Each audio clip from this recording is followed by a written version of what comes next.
Okay, good morning.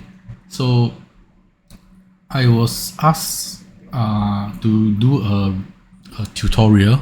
Basically, there's this guy who put in a comment on one of my previous videos saying that they are interested in doing Wuthering Waves model or Xena Zone Zero. So either one or the other. So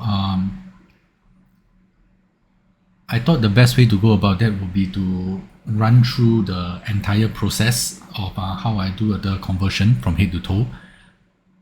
So hopefully this will be enough for you to do the own method. So this is the model that for one of the characters that I actually downloaded. So you should be able to find the models online somewhere. I'll just leave it as that now, right? So these are the texture format and as well as the model.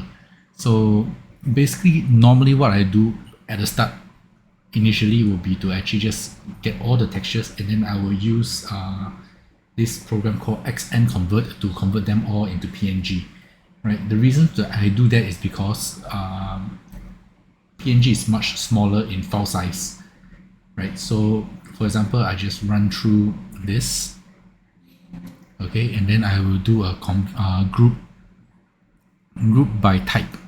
Okay, so you have PNG, which is almost 2 MB, and then you have the JPG, which is 150 KB.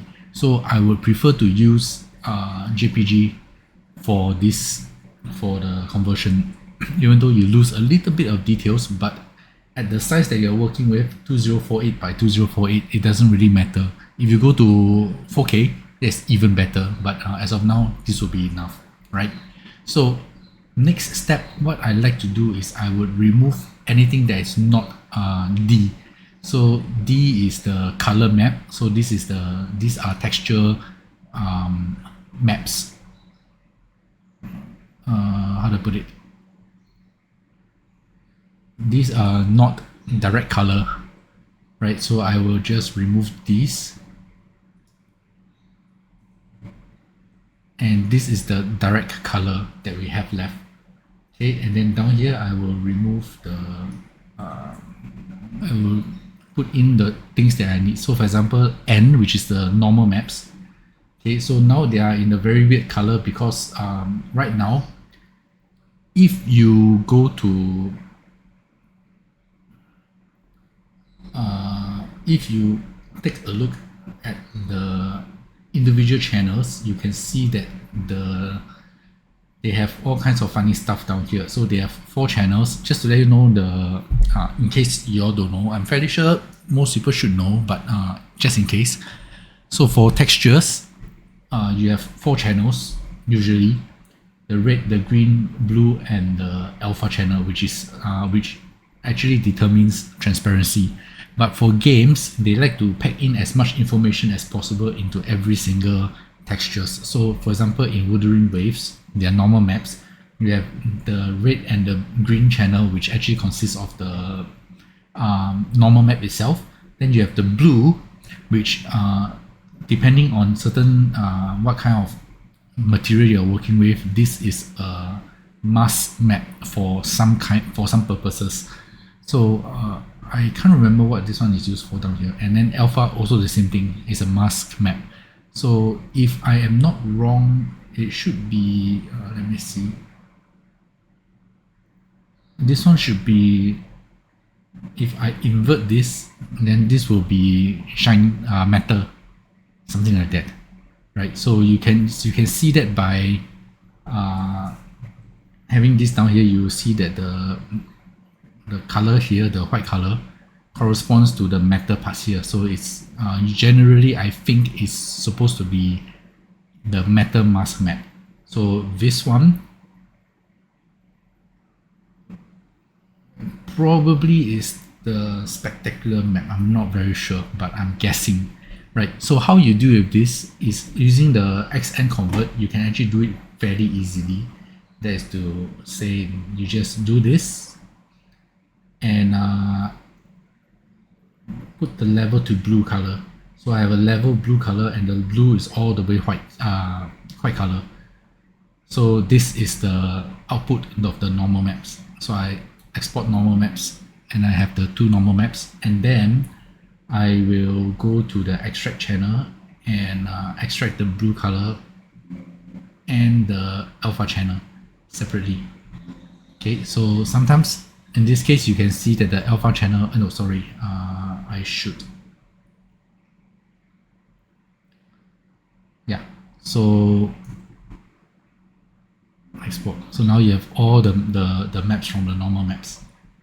Okay, and what if you don't have this program and you don't want to download this program for some reason? Then you can go to either GIMP or Photoshop. I do not have Photoshop, so I cannot show you how to use that program. But in GIMP, which is a free program, you can actually just throw in this texture, and then you can go to, for example,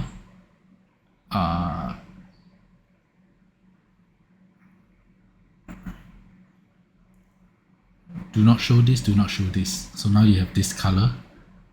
Okay, and then you duplicate, sorry, not duplicate layer, new from visible. So now you only have this, and then you select only the blue channel and use the fill in tool to fill it in as white color. So now you have the same texture as the previous one, right? The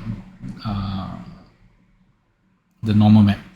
Okay, and then how to extract the previous the two other maps, then you do the same thing. There are two ways you can go about this. One is you can go to color and components, decompose, and then RGBA and press this. Okay, so as mentioned, this tool is the normal maps. Okay, that's weird. Where the order? Oh, right. So I should throw in a new copy, and then I decompose this. Okay, so as mentioned, the blue and green are the ones that that creates the normal map. So these two don't want. And then just the blue channel, and you can save, export as something, and alpha channel, export as something, right? So this is the, if you do not want to use X and convert, then this is the way to go about it. I'm fairly sure in Photoshop you can do the same thing, but as I don't have the program, I am not able to give specifics, right? So that one you have to explore yourself, but generally the process is about the same. Okay, so next is the other maps. So say for example you have this ID map. ID map usually, if I'm not wrong, you don't need ID map, because that one would basically just to determine what color to place in usually. Then this HET map, I have no idea what's that. I've never used that as well, so I'll just ignore that. So this blue color one is the HM map. I'll just throw that in, and then you can go to the blue, the red. This is highlights, so you can go the hair highlights, and this is the black color. So generally what I do is I just go through the four channels, and then see if there's any data inside there to extract. Okay, so in this particular case, what I have is color map, then this is the shine, and this is shadow. Okay, so how this works, right, is that if you take the this hair and you overlay that, so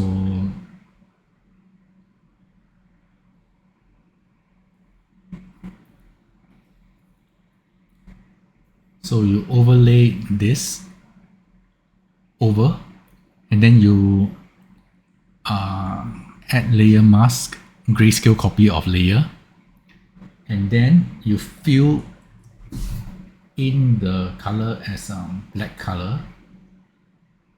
Okay. Hey, sorry, went the other way around. So you fill in the color as black color. My bad. So now you can see that there are shadows inside the hair texture. right? So normally this one you will also overlay this and do the same thing, except that instead of black color, you put it as white color. So now you have the high hair shine as well. But this particular step, I like to put it inside the Daz Studio by itself, because sometimes you don't want hair shine, right? Then it's easier to get it out that way. But for shadows, generally they look better with shadows rather than without shadows. So I do this step down here usually, right? So that is the textures, and then the others, I think there is no need for that right now. For the ID, right, you can see the orange color is corresponding to the skin. So I might need to use the ID later. I'm not very sure yet. But if you have like skin overlay mesh, right, the ID will be useful to extract skin only texture layers, right? So this is basically the textures that I need, I think. Later you might still come across some, but for now we'll just go to Blender first, right? So I have my Blender is a customized start screen, so I already have Genesis 9 inside the Blender already, because I generally work with Genesis 9 as far as possible. So I'll import the model, which is a glyph model. Okay, and this is the glyph model. Then in this case, you go to bones temperance, right? Because if you go to Blender, this is the default. If you click, you will get this, and it's very troublesome to deal with. So I rather not deal with that. So I will go to glyph and temperance. Okay, so now I have this. I will remove this and I click here. I generally like to put it into stick shape and throw it in and click on the front so that the bones is visible no matter how you turn, right? So this is the texture, the model that I'm working with. So I can't remember the name. Jiangxi,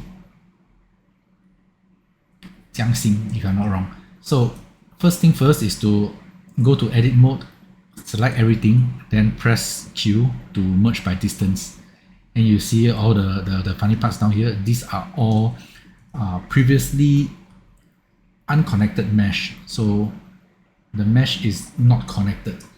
If you can see down here, it's actually not connected. So what I do is I just connect them all so that now they are connected, right? Okay, after the connection, just to let you know, the Q, right, is the quick favorites. So these are commands that I use very often, which is the reason why I put them down here. So how you put them here, for example, merge by distance, right, is actually inside the mesh, clean up, merge by distance. Okay, so if you want to put it into a favorite, just right click on it and then put into your quick favorites. Then next time you just press Q and you can do all the operations. So all these operations are all in the menu, but I just put them into favorites because I work with them very often. Okay, so now next is to press Shift and N to recalculate normal, right? That you can see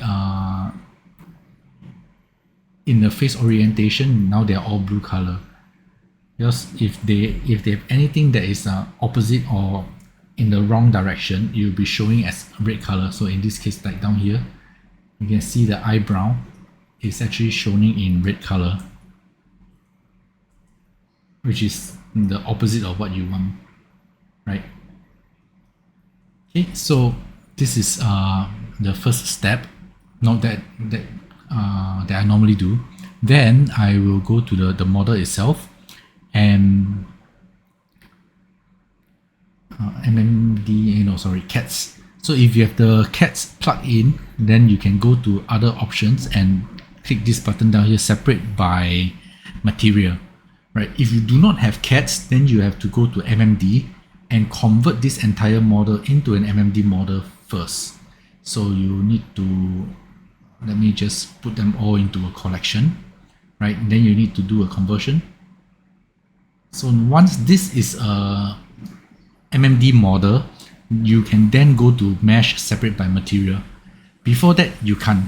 Okay, so if I press the separate by material, then you have all the materials separated. And then what I like to do at this point, right, is to put in the textures just so that I know what I'm working with, right? And I don't like to use the MMD because they mess up the material. Okay, so I will, that's the reason why I install the cats. So I will click here and then I will go to this. Exact same outcome, except that the material is not messed up. It's still under principle BSDF. Because otherwise, if you use the MMD, then they'll go into the MMD material, right? So now I'll just throw in the textures. So go to image, open, and hair texture. So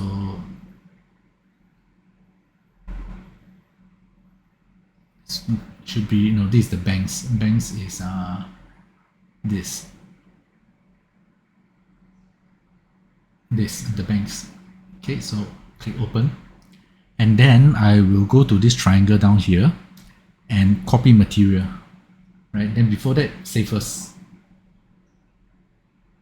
So always try to save as much as possible because you never know when your Blender will go crazy and start crashing. So generally, I like to save a lot if I remember to do so, basically. Right, so where's my Wuthering Wave file? There it is. Okay, so 相信 and save. Okay, then go to others and paste, and then select the correct texture. So this is the down, and paste. So the reason why I do this is because otherwise you have to do a lot more steps. I'll not say a lot more, basically 2 more steps, but it's a little bit faster this way. So less clicking, basically. Okay. And up.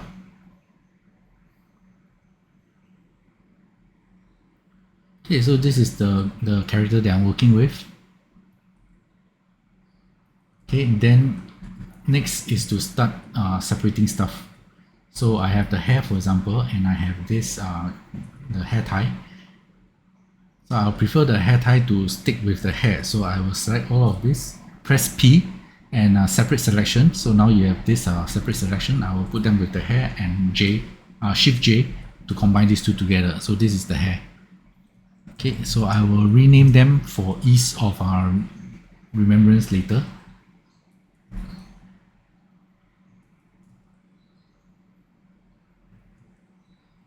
And don't forget the bangs. Okay, and then you have this this particular piece down here, and this is the Wuthering Wave have this star pattern, right? The what do you call it? The resonance pattern. So this is what determines the resonance pattern. So I'll just remove this for now. Later we'll be using that. Okay, then next will be your earrings. So I will remove this as its own item and then put it, and then rename it as its own item. Okay, then let me see, eyes. Eyes, I generally like to separate this and this. Then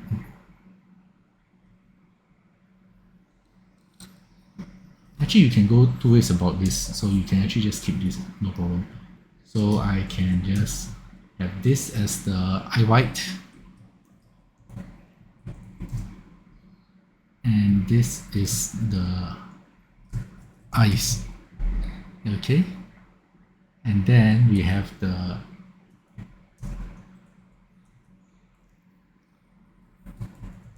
eyebrow.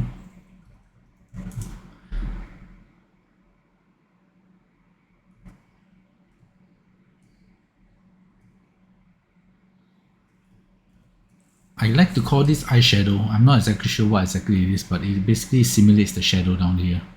So I put it as a eyeshadow. Okay, and eyelash.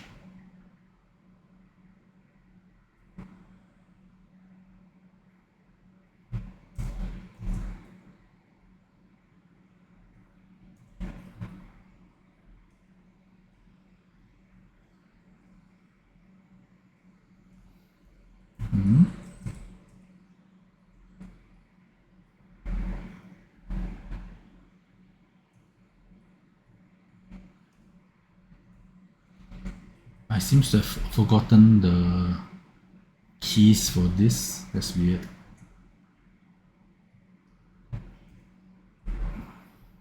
Control L. So I suddenly forgot what's the keyboard shortcut. Sorry about that.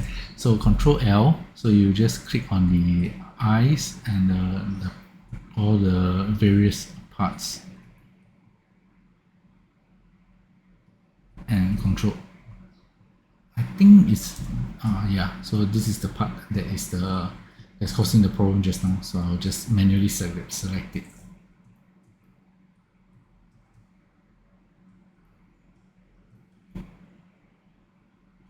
Okay, and then P, separate out, and this is the eyelashes. Okay, so all this organizational work will make it easier later to when you want to do the conversion. Okay, and this is the skin along with the ears. And this part down here. Okay, so this is the face, and we definitely do not want this piece down here. Okay, so this is the face, and I will delete off this piece of mesh.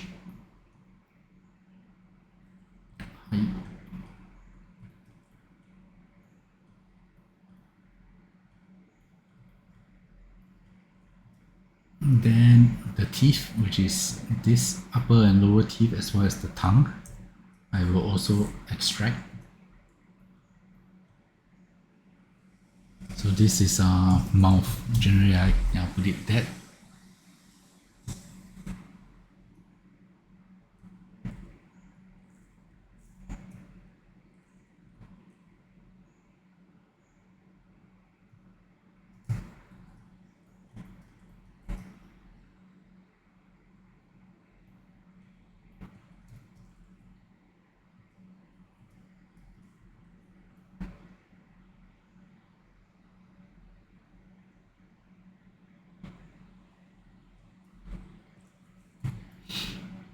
Okay, so this is the head done.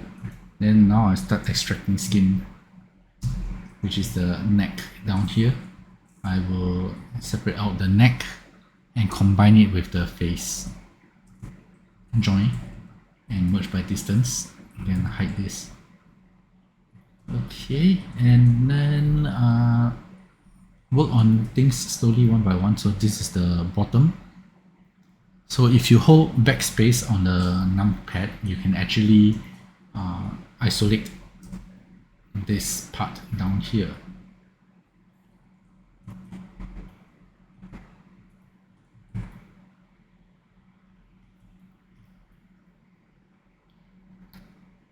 Interestingly, the shoe seems to be a texture over the legs instead of its own item.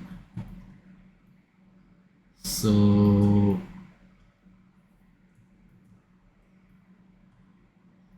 let me just duplicate this. Okay, so now I have just the legs, and I want to see how the texture is laid out.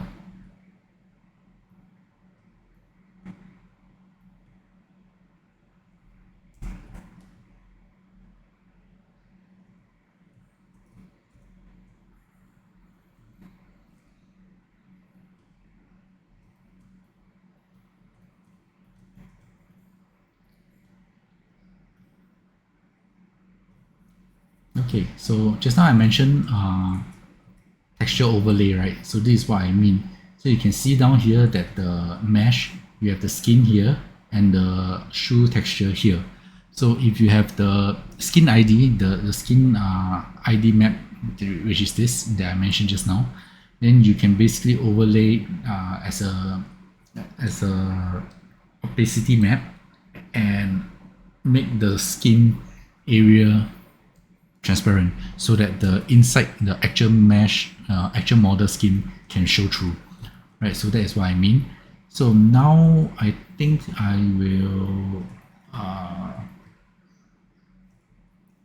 put this as skin lower. Okay, then I will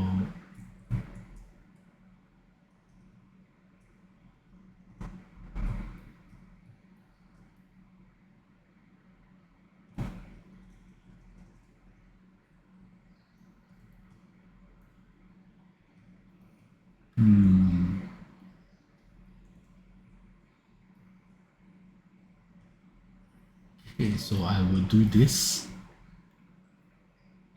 and delete off all this.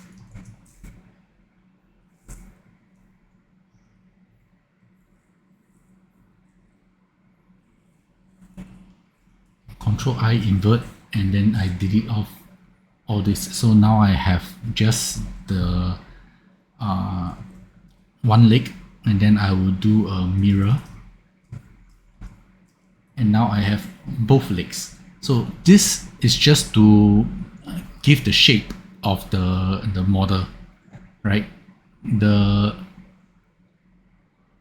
textures and all that, right, will be dealt with in a separate method, basically. So now I just need to,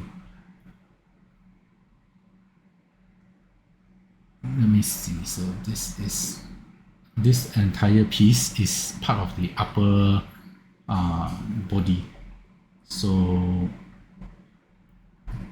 this entire piece,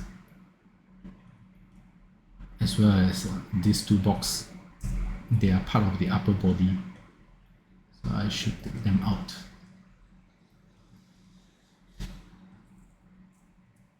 And combine them with the top.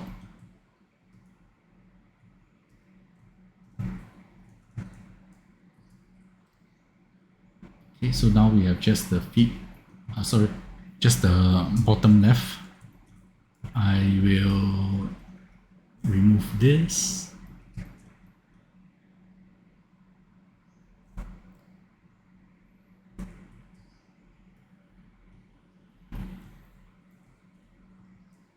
And remove this.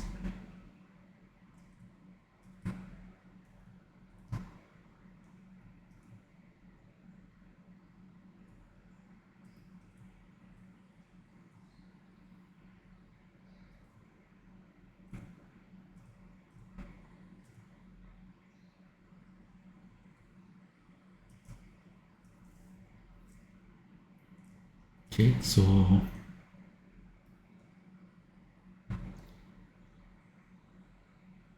basically, sometimes it's easier to select what you want from the textures directly. So that's the reason why I'm doing it like this down here right now. It's easier to select them from the textures rather than going down here and trying to select the leg mesh by itself. Right, so you have to spin a lot to get it done. Right, so that's the reason why I prefer sometimes to do my selection here, where it's a flat plane and easier to see. Right, so basically I am trying down here to just select all the skin mesh without touching the clothing. Okay, something like that. And this I can separate out into two outfits. So this is the pants,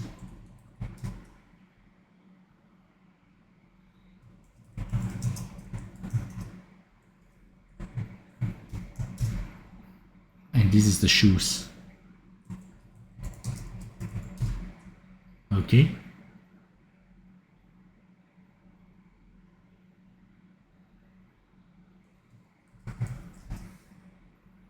So now we have to deal with the outfit, the top part. This character is actually fairly simple to deal with, to be honest. Not a lot of very complicated things to deal with. So let me separate out this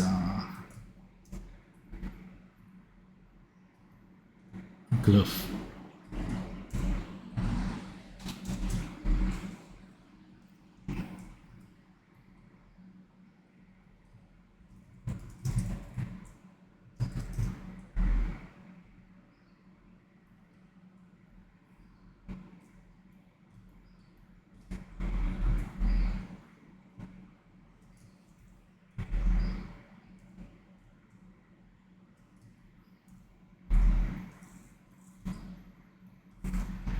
Okay, so separate out, combine, and this is the glove.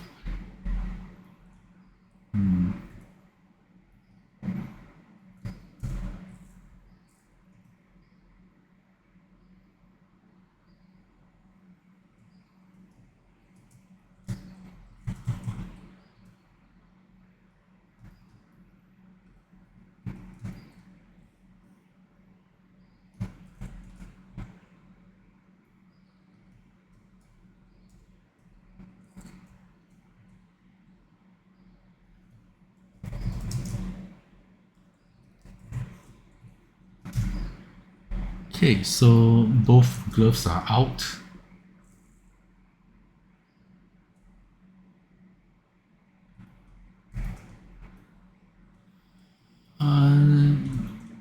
I can basically just leave this alone. So this will be the dress. So outfit, dress. Okay, so next what you want to do is to try to recreate a body, right? So what I like to do in this process is to, from here, I get another collection. Okay, then I start to duplicate stuff. Like for example, I want the body, so I'll duplicate this body and I'll put it into this collection, right? Then the skin just now, I just throw the skin in. I don't need this this part down here, and I don't need this now.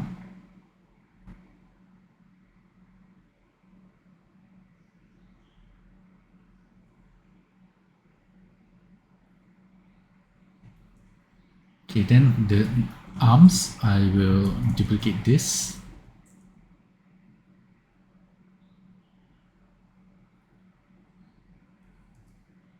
And basically just use this part.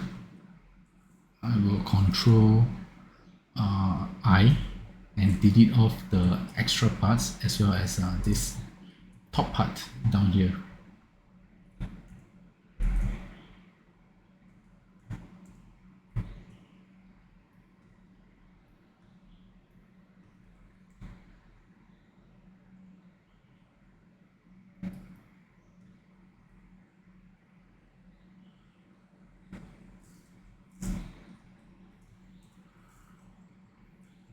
And mirror this. Throw it here. Okay, so do a bit of renaming.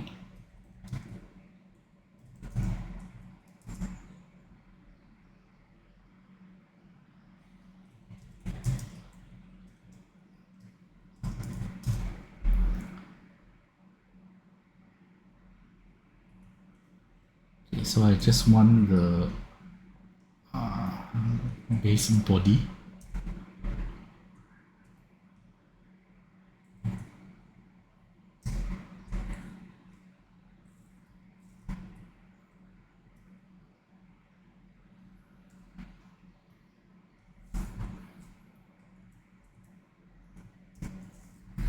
Okay, so I'm removing one part and I will mirror this like so, and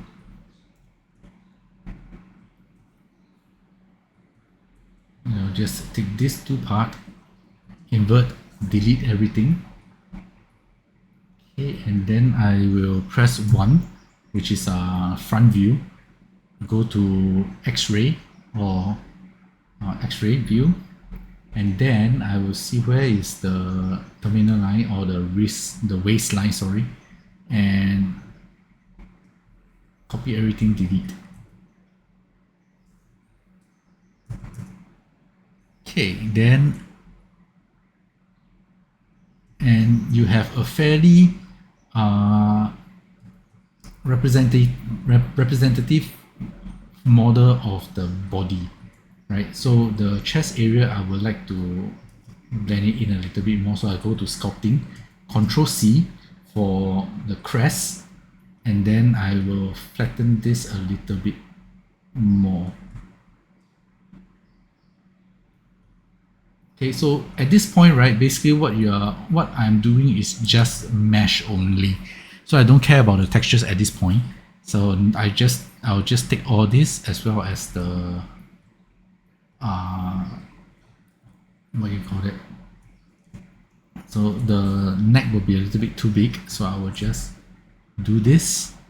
And where's the head?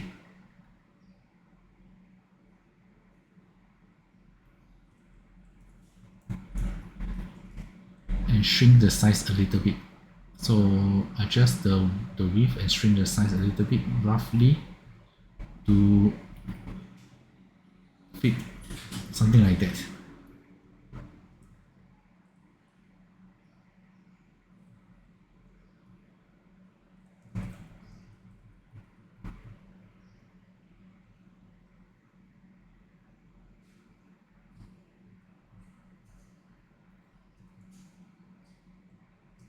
Okay, so now that I have the body, I will export. Sorry, before that, I'll have to move the post a little bit. Okay, so first, because now you can see that the model is way out of proportion to the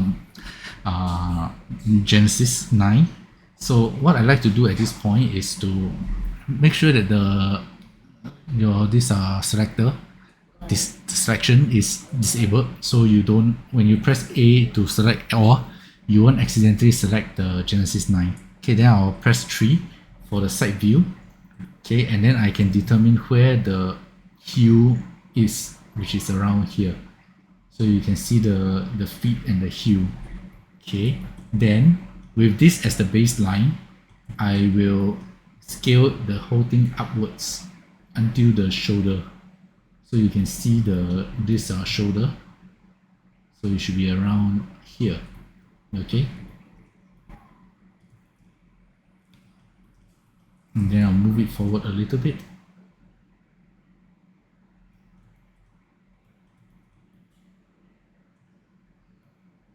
Okay, so then next will be the legs. So you can see the bones down here that is actually working, right? But the file name for this is basically a problem because you cannot do a mirror. The reason for that is because this mirroring requires the name of the bones to be either starting with a L or ending with a L. So in this case, it is not. There's the BIP001 L and a cup. Okay, so how you do that is you go back to edit mode.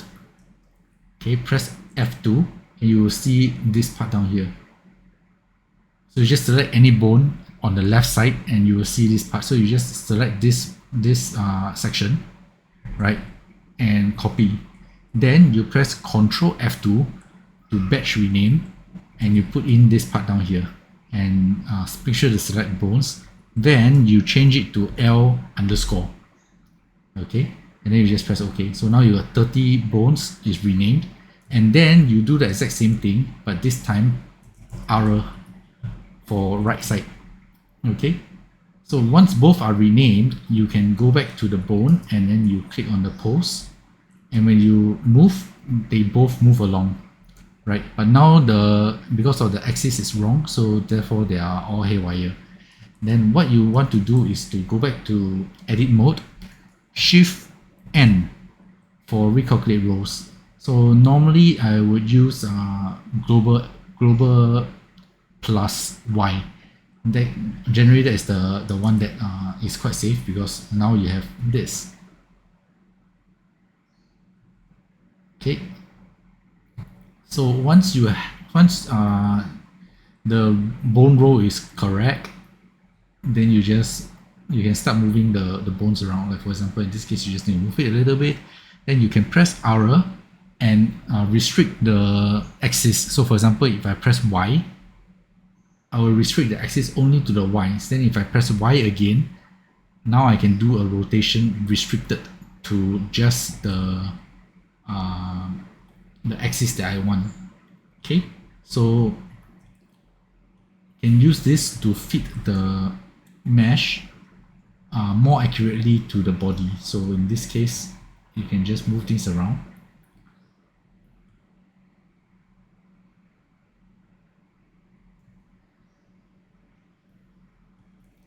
Now you can see that the arms are for the model is actually shorter than the Genesis 9. So because of this, right, we can only approximate roughly the position of the hands. Okay, so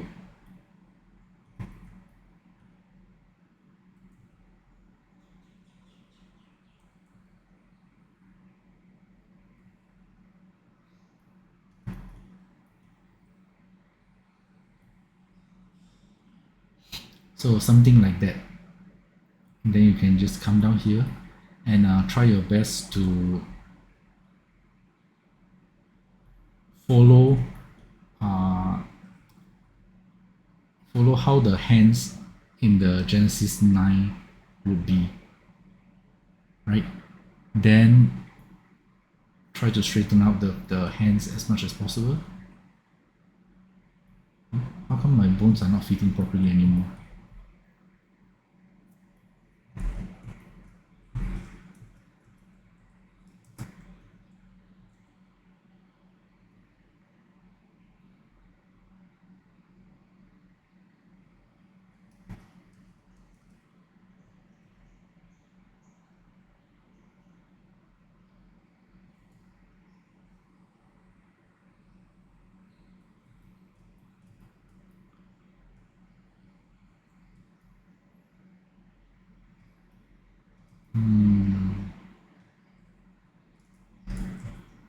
Okay, so I'm going to do a revert and see if there's any issue.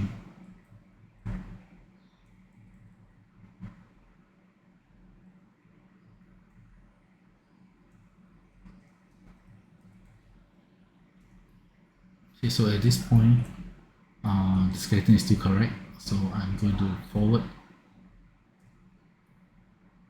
And yeah, this is the point where things go haywire. Okay, so now I'm back here again. And press 3 to go into the side view. And G to move. So this is the anchor point that I mentioned just now. And at this point, the skeleton has gone haywire again, which means to say I should just select the skeleton alone and move them. Sorry, in the pose mode.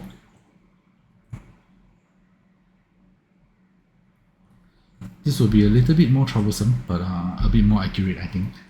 So G and Z, and you can move the entire model.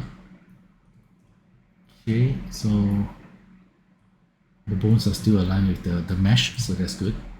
Then I will expand it until the shoulder reaches that shoulder and move it forward. Same as what I did just now, except that in this case now I'm moving just the skeleton. instead of the entire thing. Then because it is already rigged, so the mesh is moving along with me. Okay, so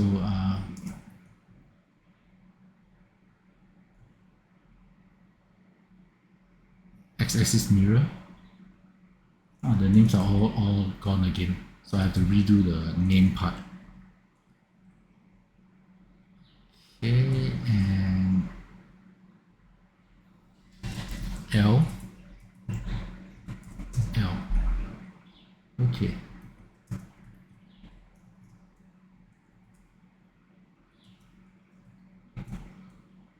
X-axis. Okay, so now I can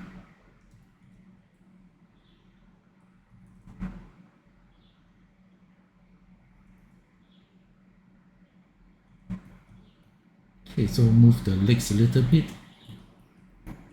That should be correct.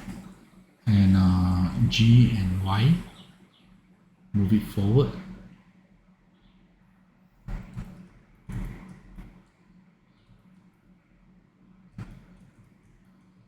Yes, then now I can move the arms.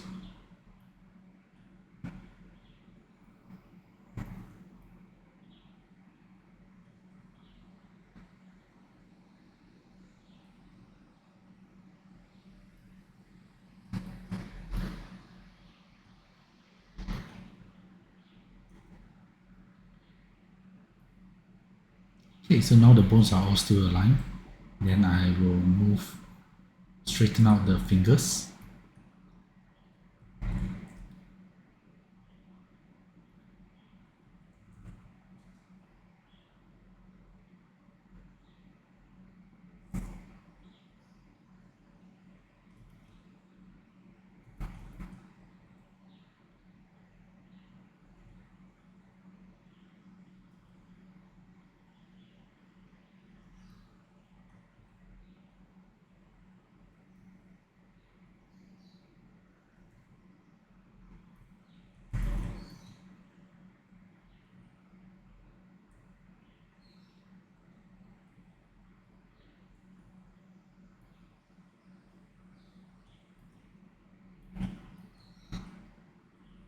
Okay, so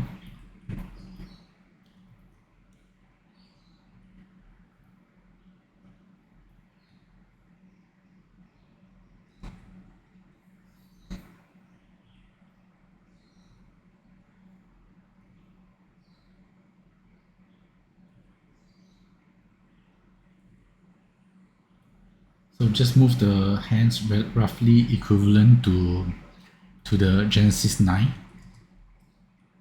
In my case, I actually have the previous models already, so I can actually go to the previous models that I made,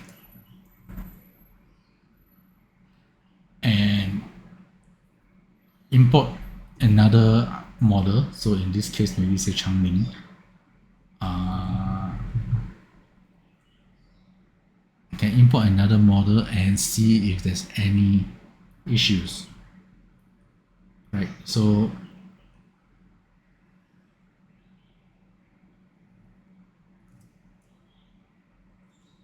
in this case, I actually move it in a little bit and start to make sure that they all line up properly.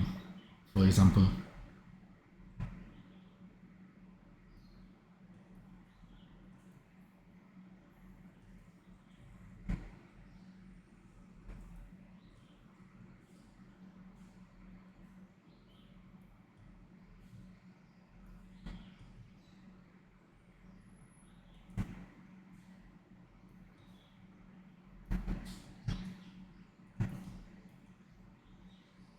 but if this is your first time doing this model, then you just need to align them like how I did just now with the Genesis 9. So the hands, the fingers roughly. So you imagine if your hand shrink a little bit, then you can roughly gauge where is the hands supposed to go, right? So with this, I have a workable body. Okay, so I can just export this particular mesh to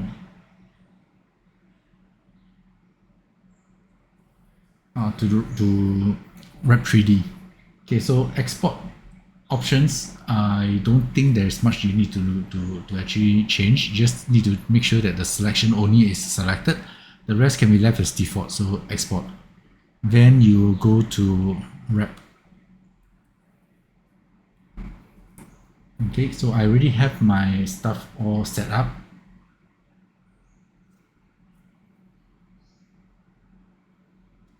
I actually have a Wuthering Wave template already.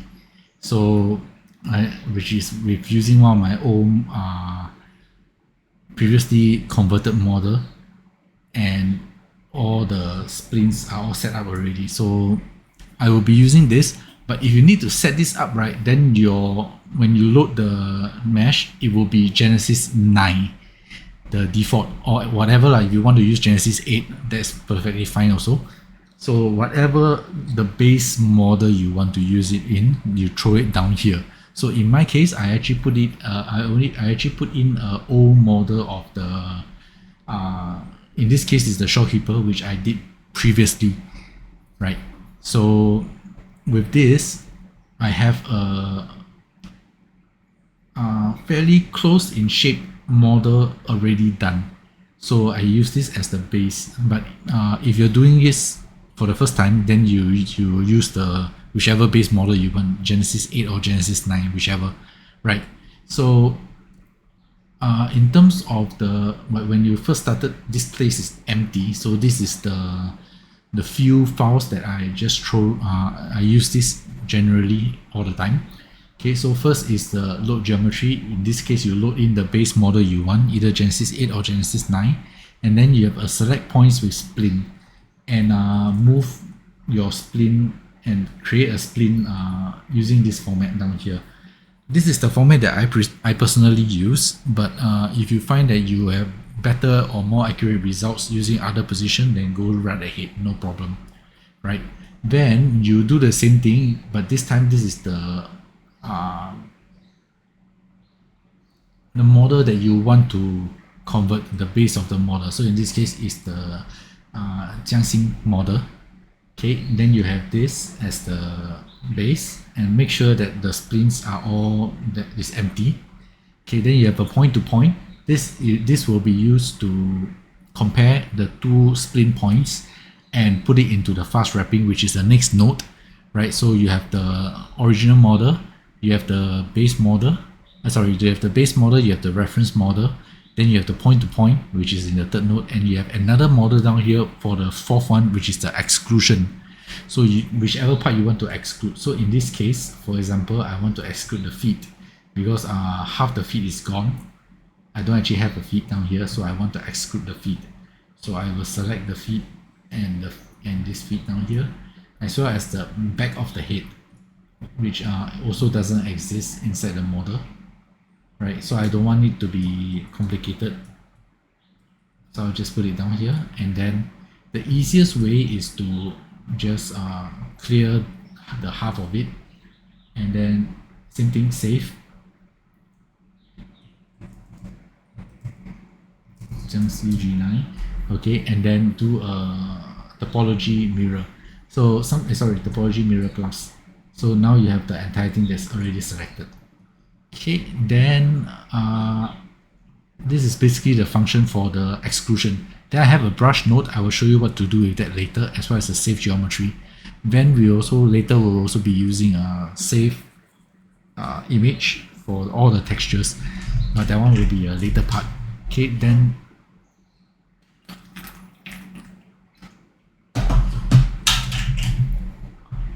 so now I have the points. So in terms of the points, right, where I like to put them is as follows. First, the ear, then the top of the eye, the bottom of the eye. Okay, so if you have symmetry and you put in X, right, you can actually work on both sides at the same time. Okay, then you have the nose. This will go around the nose and across the nostrils. And actually I should show you the Genesis 9. It will be easier to see. Just a moment, I have a Genesis 9 project as well. Okay, so this is the splint.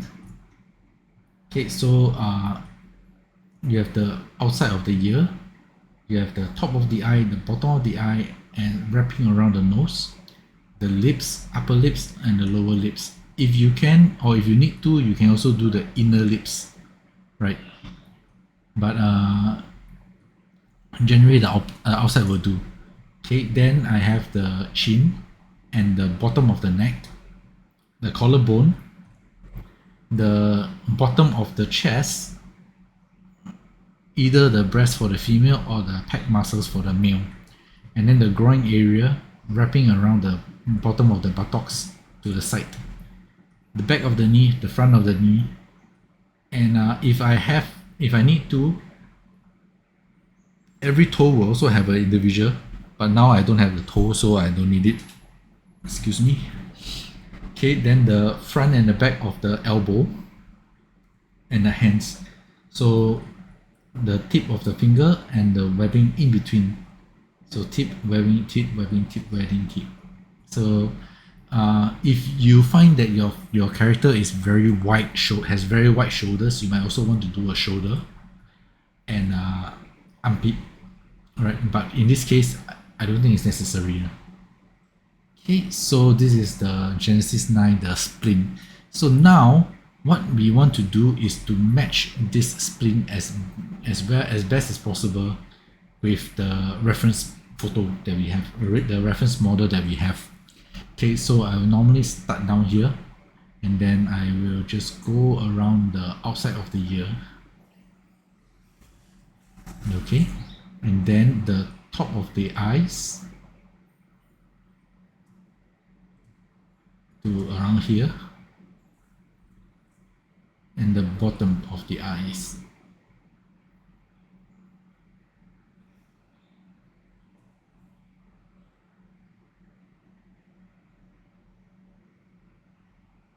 Around here. Okay, and then the nose and the mouth. So should be this.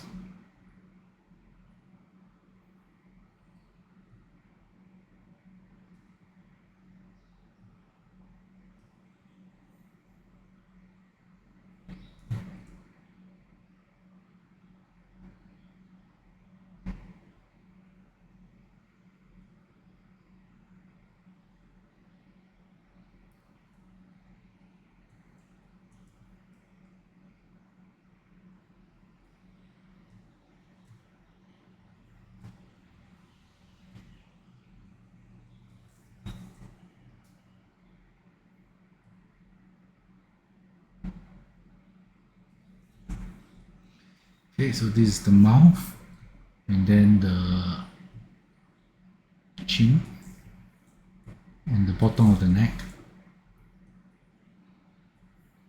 as well as the collarbone.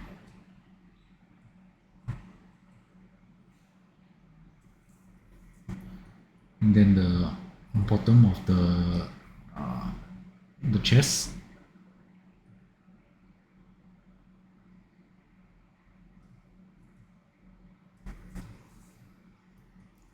and the groin.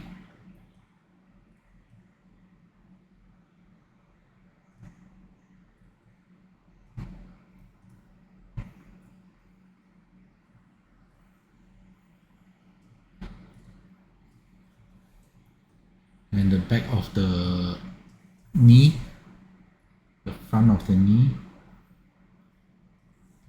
and no toes. So I'll move on next, just to ensure that is the front is the next one.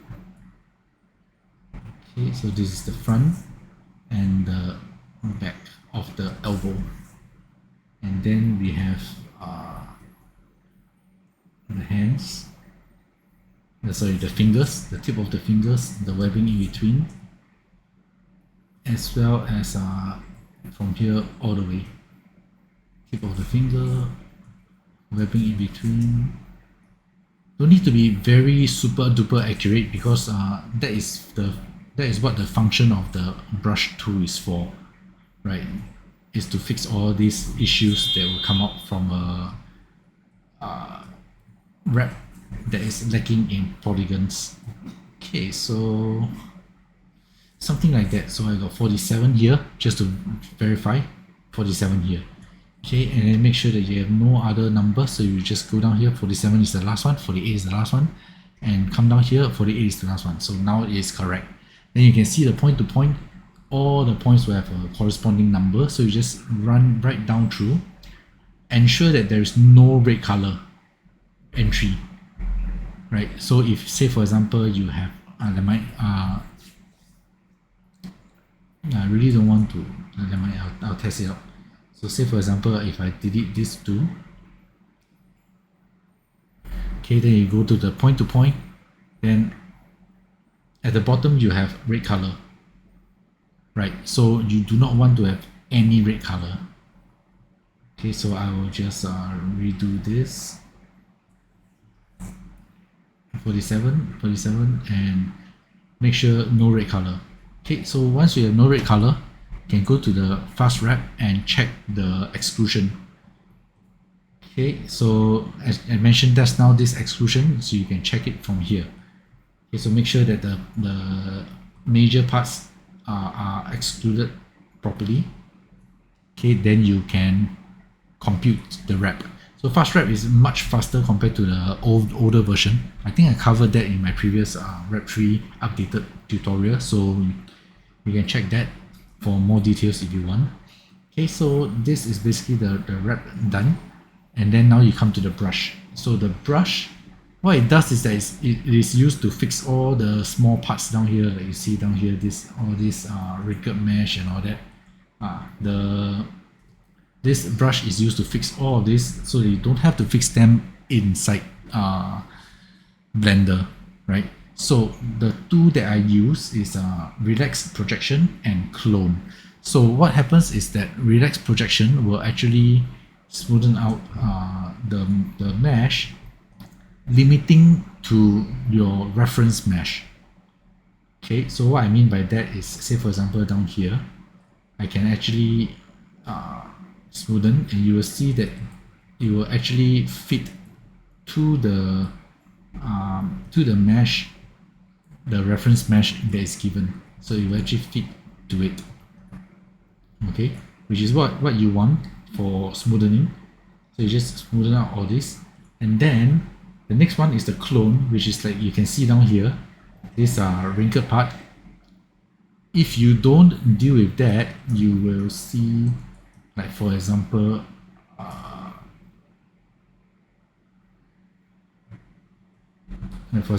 this part down here, there will be protruding points, right? So inside the brush, what you want to do is that you just run through, resize it a bit smaller, and you just run through this down here with the clone tool to restore. What clone tool actually does is that it actually takes the original mesh, which is your G9, and restores it, right, in incremental form. So with this, you can actually smooth out a lot of the problems. So you can just smooth out all this and make sure that the fingernails are the original. Because if not, then when you try to move things around, it will look very ugly, right? So I like to just make sure that since all my hands are already done, I will go back and do the fingernails. So I'll just put the strength to 100 and run this tool to the fingernails, so that all the the mesh is the fingernails is actually looking proper, instead of just now you see the wavy and kind of half broken mess. Okay, so just run through a little bit, and this is the hands that I get. Okay, then I will just go back to projection, increase the size, and do the same for the legs. Just smoothen out the entire general area. Okay, make sure it fits properly. And for this protruding part, I'll go to the clone.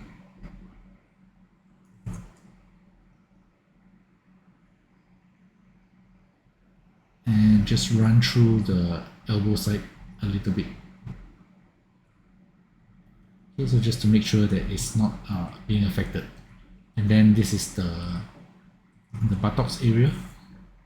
Also, it's very easy to get the mesh become very messy in this area because of all the folding and narrow areas that this part of the body has. So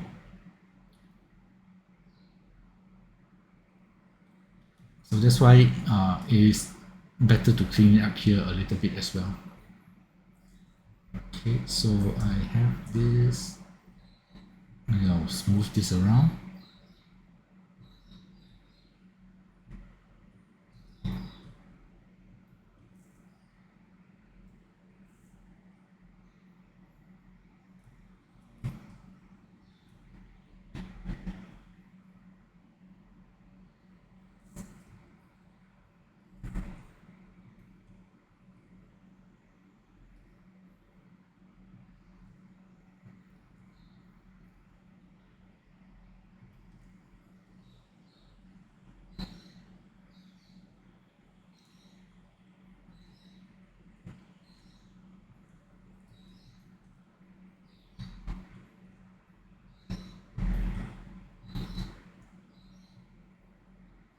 Okay, so basically that is the general rule. So you just go through all the body parts and make sure that everything is smoothed out properly.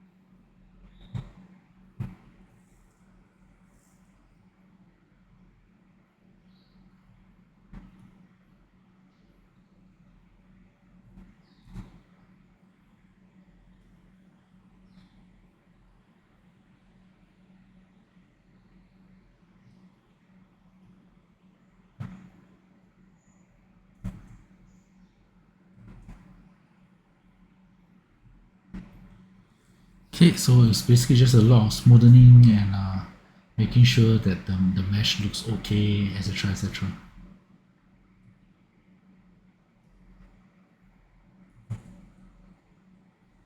Okay, so something like that.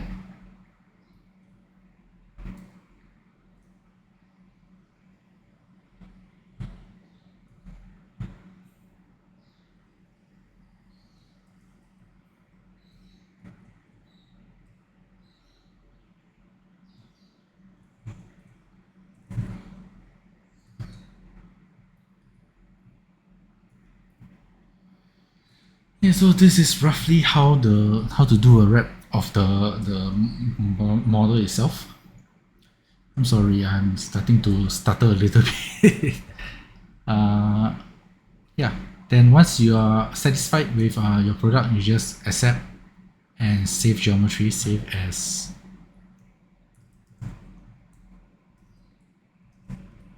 an output, save current. Okay, then I will go to the load geometry, copy and paste it. So now you have an extra load geometry, and then I will do a load image.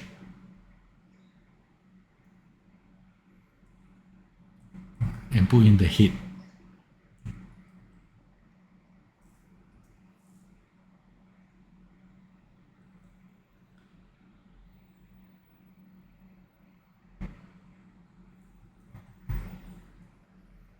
Then I'll do a image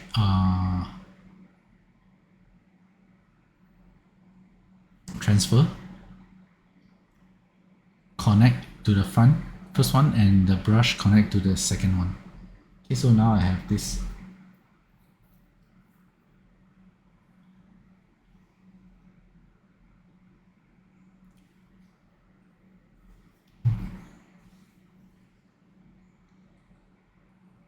Okay, with this, I will export the resulting textures.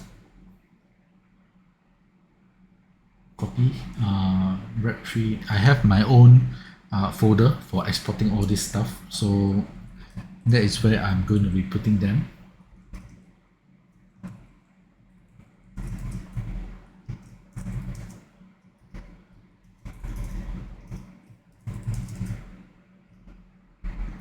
And save it as a PNG. Okay, and then before that, you check to ensure that your resolution is the file size you want it to be, and then you save.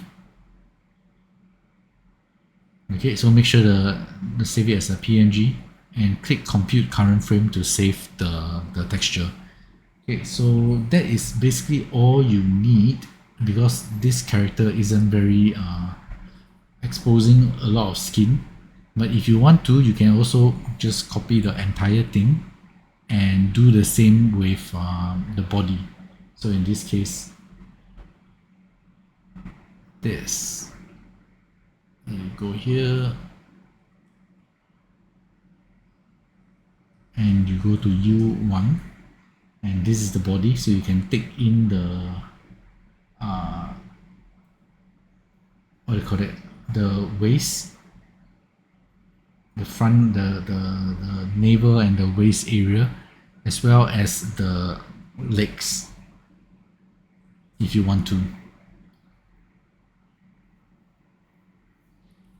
Right, so I don't really want to or need to be honest, so I'll just leave that alone. So now I come back to Blender and I will load in the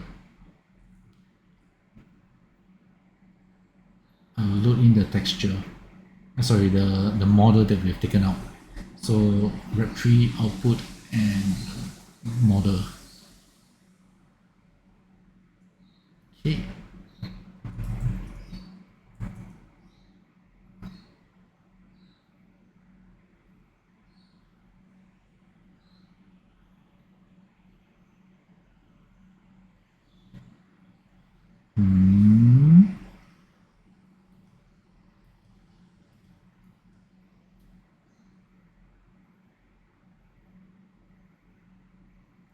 Okay, so save 0.01,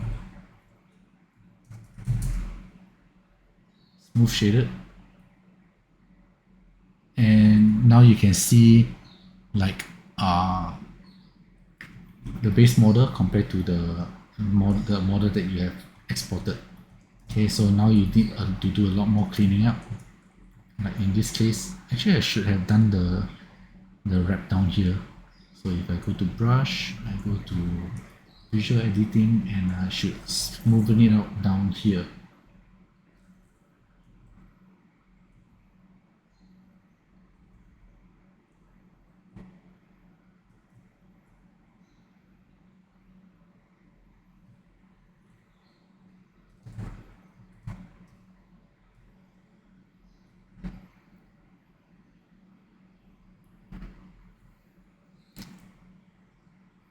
Okay, save and export again. Then I'll just reverse this.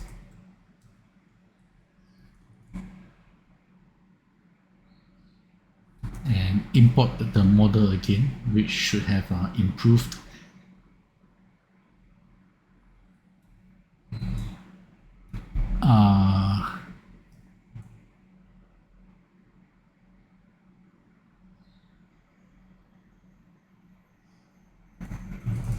Improved forehead.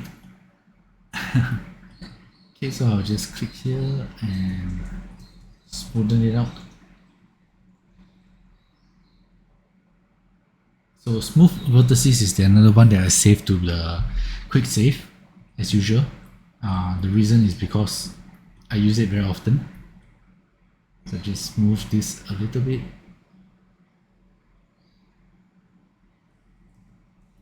And make sure this down here and smoothen it. Okay, then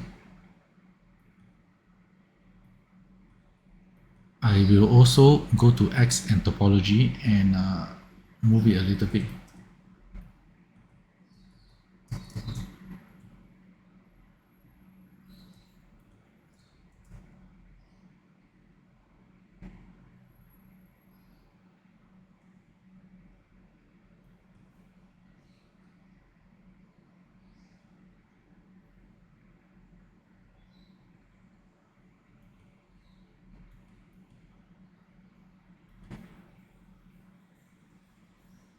Okay, so now what I'm doing is I'm trying to push the skin mesh or the body mesh underneath the clothing.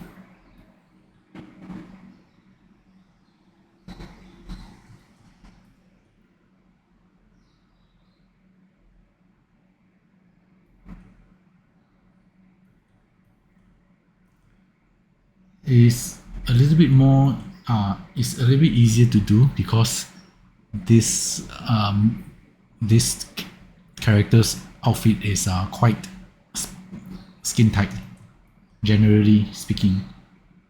It's not very baggy or bulky, so there are a lot of places that you can use as reference. Okay, so like so I can hide most of the skin underneath the outfit, which is what we want.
Okay, so you can see a little bit the legs. There are some places that's uneven.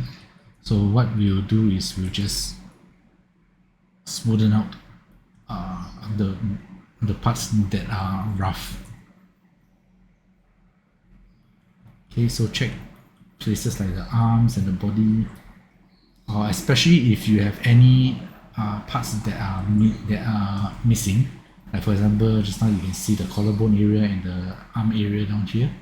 So those parts, make very sure to smoothen it out so that everything looks proper. Okay, do the same with the arms and the legs. Any flat, straight areas are prone to getting stripes. Like for example, these lines down here. So some of it can't really be helped, but try to get rid of as much as possible.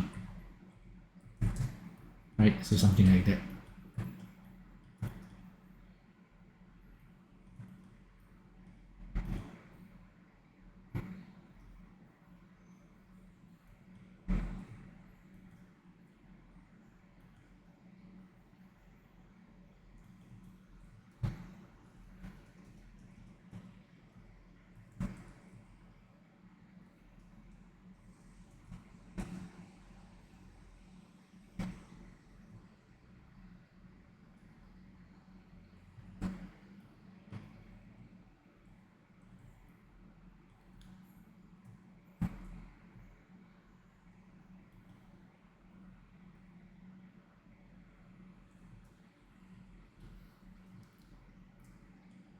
Okay, this part of the video is basically just a lot of taking the mesh and going back and forth over the outfit to ensure that it's all fitted properly.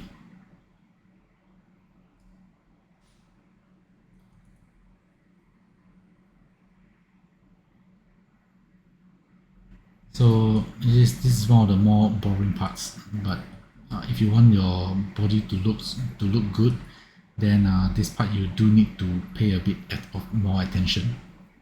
Make sure everything is working, is fitted just nice, just right.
Okay, so this is roughly how the body will look.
Okay, so dealing with the eyes, what I like to do normally is to just stretch it out like that and then expand it. So now you have move it around. So now you have a natural boundary here, and then I can select the rest. I can select this and smoothen it out a little bit.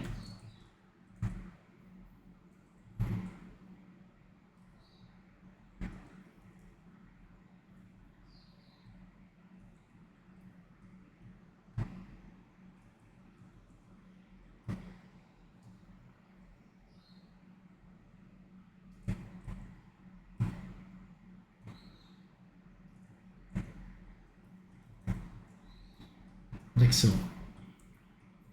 Okay, and smoothen out this part here, and smoothen out the nose.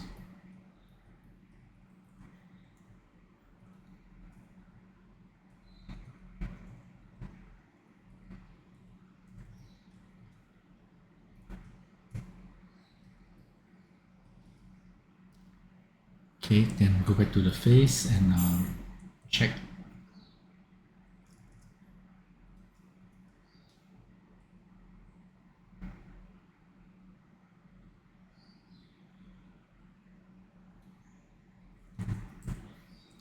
Make sure that it's all fitted relatively closely.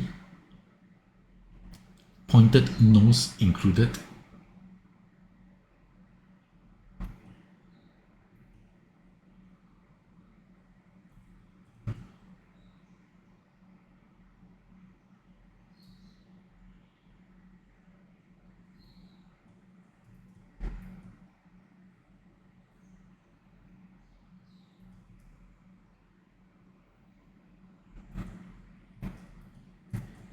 Okay, and then you can put in the eyes, make sure that it's working, is in the correct place. Okay, you can hide the face and show in the eyelashes, eye white, stuff like that.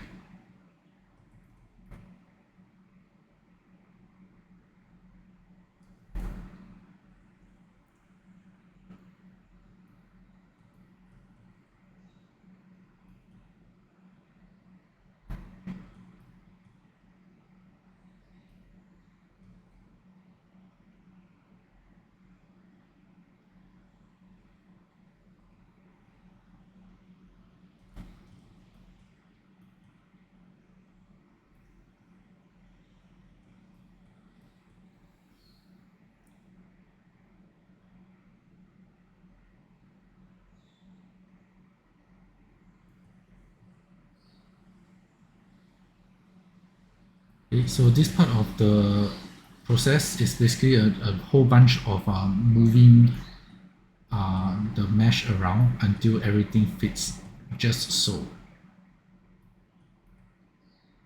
It is a lot of trial and error at this point.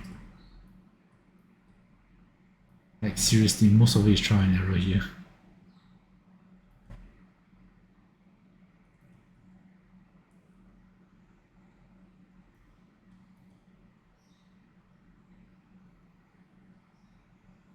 Okay, then I turn off the face and okay, so this is roughly how it would be. And if you notice any rough spots, just make sure to smoothen it out. Then next and the final part is the mouth.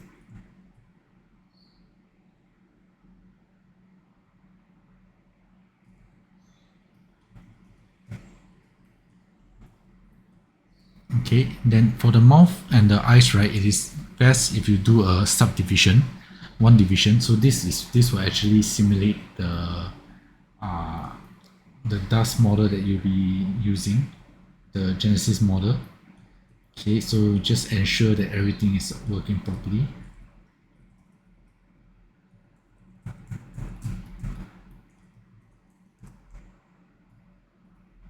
Okay, so you can see the wrinkly parts. So smoothen out all these parts down here.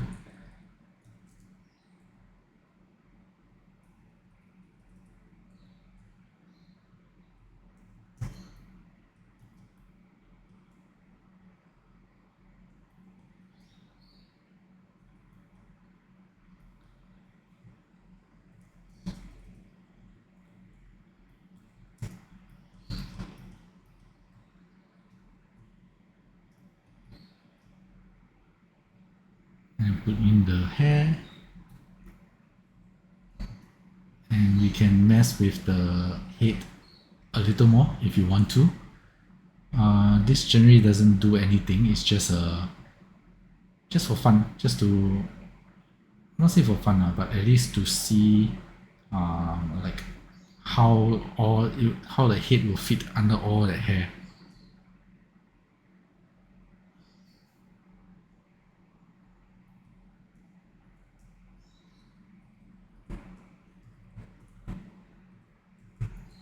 Okay, so something like that. Then make sure that the hair is fitting the back of the neck.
Okay, so roughly that is the body.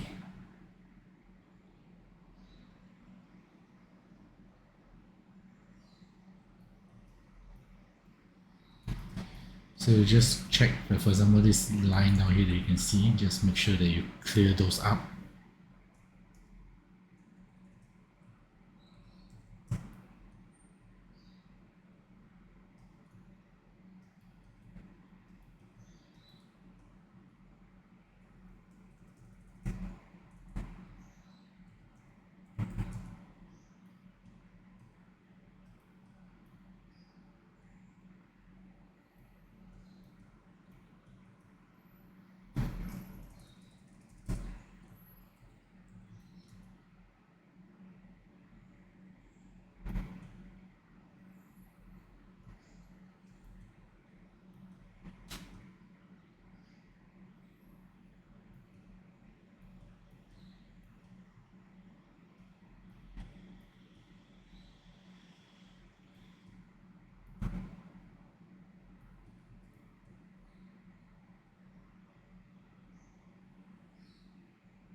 Okay, so that is roughly the body, more or less done.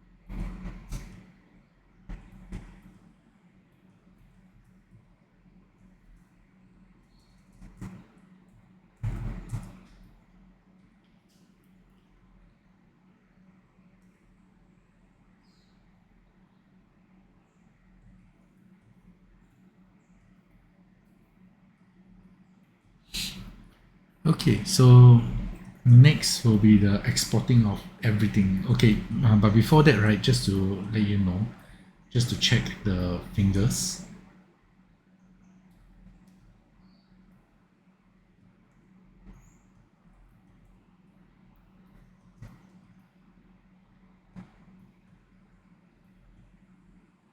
Actually, the fingers are still quite messy. They're still a little bit out of line. So the other way, I will just show you this method that I use, that I like to use. Uh, for like if you need to restore parts from the original, then this is quite a good way to go about it. So it you need to have an additional plugin, which is the hold on, let me see, which is this mesh data transfer. I think it's selling for $1 right now. Right. So what you do is go to the fingernails, select, and then you expand the selection until say about here.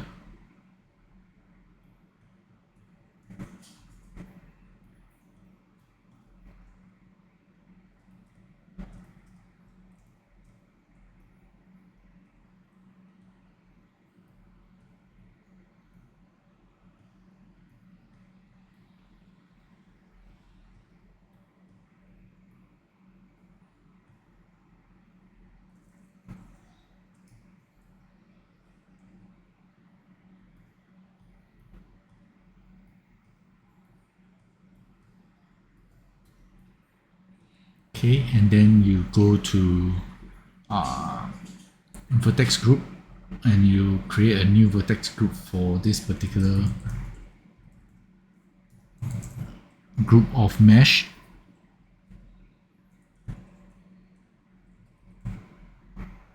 Okay, assign, and then you go to this mesh transfer, put in the source, in my case it will be G9, and UV group, sorry, no, shapes, active UV, world scale or world transfer, and the vertex group. Yeah, yeah. Oh, I put it wrongly, so sorry. Assign, this is the finger tips. Okay, so assign, and then fingertips, and save beforehand just in case, and press the transfer. And then you have this. Okay, so what this is your Genesis 9 hands, right? So this part will actually revert back to the original Genesis 9 with all the very nice fingernails, right? So next will be turning this off and putting it back to 0, and then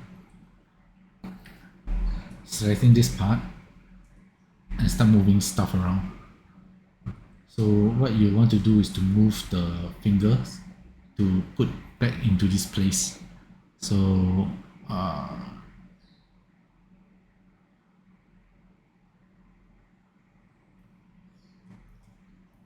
in this case like that. So I just move this here.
Okay, so at this point, I really have nothing much to say. It's just a lot of moving mesh around to fit into stuff. In this case, to fit into the gloves, right? So I will just turn off my mic for a while and just concentrate on working on this for a while. Okay, so yeah.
Okay, so as I've gone through the fingers. Well, OBS ran into some issues where a whole chunk of the footage disappear. So basically, from what I can see from the previous video, I finished at the gloves, and then but actually you didn't really miss much, because basically what happens is that I just exported all the component parts over to as OBJ, outside as OBJ. So the only thing that I think I might need to recover again is the rigging process for, say for example, for this additional parts, so additional pieces down here. So what I did basically is that I just duplicate the entire collection. So for example, the earrings, and then let me close this, and then I delete off anything that is not part of whatever I want to export. So in this case, the earrings. So just delete off everything, and then I'll go to the rig and delete off any part of the rig that is not being affected by for example, in this case, the earring. There are only 2 bones that is affecting the earring, and 2 bones here, plus 1 control bones, and the rest are all removed, right? So after that, I just go to the MMD, click on the skeleton, and click on the collection, and convert over to MMD format. Okay, and then export MMD to as a MMD, complete with the rigging. And this is the scale that I use. So 117647. So this is the scale that I use, that fits the scale that I work in. So if you also use the same scale as me, you can also use this. Otherwise, you have to adjust the scale yourself, right? So after that, I just export everything, all the different bits and pieces. So I'm sorry for the missing footage. I have no idea what happened. OBS apparently did not capture those parts. It just suddenly turned itself off for some reason, right? So after you export everything already, so you just go back to Daz3d, and then I can start to put in the model, and I'll work on it inside the Daz. So first you load in the Genesis 9. So I have them all saved as a preset, and put them into all these folders down here. These are all my custom stuff, and here also, so that everything is available, and I can just click a button and get the things that I need, instead of having to navigate through so many menus, right? So this is the Genesis 9 with the D header applied. So just to show you, this is the developer's kit, and you have a head split deformer. Okay, so this, you see the red color cage, right? That is the deformer. So what this does, right, is that it gives a range. So let's say, for example, this is the part down here where if it's completely red, it will be retained. Yellow is as it gradients towards yellow, right? That is the gradient in which the change is made. So in this case, for example, if I load in the character, then I can use this to determine the head and the body morph separately. So that's the purpose of the deformer. So what I did is I took a Genesis 9 and I put in the deformer, and then I save it as a preset and put it down here, so that I can just click one time and get this exact model, right? So this is what I did. this one down here is for the Morph Loader Pro. So this, if I'm not wrong, by default it should be there already. My extra addition is all this down here.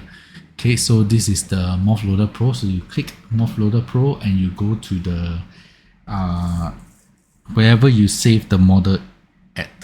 So in this case is Wuthering Waves,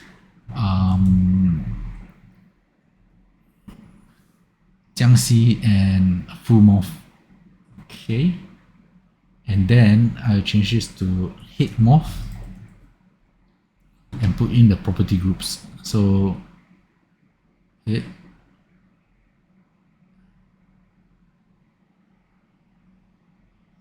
okay, so I need to restart the entire computer because for some reason everything disappeared again.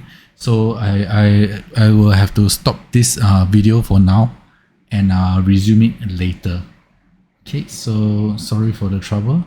I will see you in the, for you is very quickly up, but for me I have to restart my computer. Okay, so see you later. Okay, so I am back. Continuing from where we left off, I will now put in the morph and change the name from Full Morph to Head Morph. And under property groups, now you see everything down here. Previously it was just a little bit. Yeah, so under general, I already have my stuff already mixed up, so I can just change the name. So like that. But if you do not have it, then you have to put in your the name that you want to save the morph in, as well as however you want to do the saving, the character name or whatnot, depending on this is just the format that I have myself. But anything after this part is entirely up to you where you want to save it. Okay, so accept, and this is where you put in your influence weight for the deformer. So in this case you can just leave it as 1. That will change the head, and then I will do the same again, and this time on the body, and same thing, create and paste, and this time you put the deformer and -1. So this one will be the inverse of the head. So this one will only morph the body. So that is how you get the head and body morph. Okay, so you click accept and make sure that there is no problems. Okay, you go to parameters, actors. In my case, I have it under full body, people, and my username, and Wuthering Waves. And here, this is where my morph is. And personally, I like to you can just leave it like that, but for me, I would just set it as this 0, so that it starts from 0 instead of it starts from 0 and can go to -100. Okay, so next will be to use this Shape Rigger Plus, the G9 version, which is this one. So Shape Rigger Plus G9 version. You use this to create the morphs and to make sure that it doesn't go haywire, right? So this is the reason for that.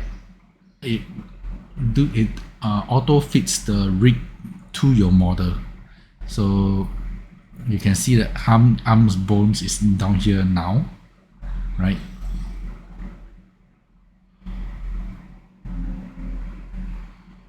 Then I will save like so and press save. Okay, and just now you see the arm bones are here. So after the Shape Rigger Plus, the arm bones will be fitting to the body instead of the body having to fit to the rig. So that is its purpose, right? So this is now the morph is completed. Then next what you want to do is to import all the head stuff. So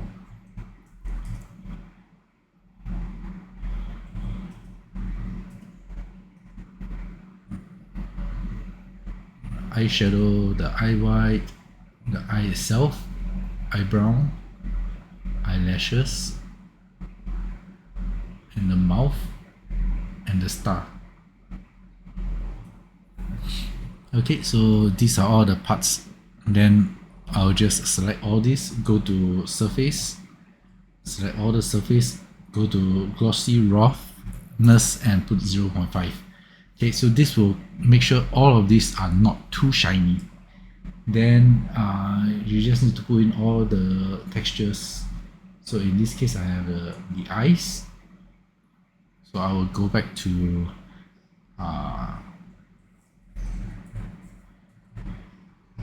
my characters, and also to open up this one down here. This is the this is where I store the textures. Okay, so textures, and in this case it's the eye, so I put it under the skin. I'll put the eye down here, and also the face. So copy the face and put it down here. Okay, so eyes and eyes. So this will be this. And these two elements, you want them to shine a little bit. You want them to have some emission.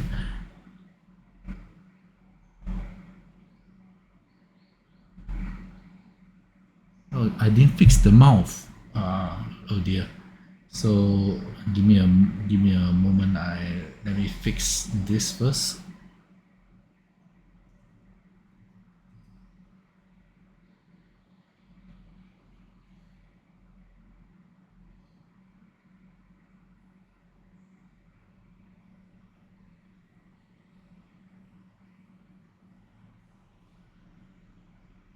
Okay.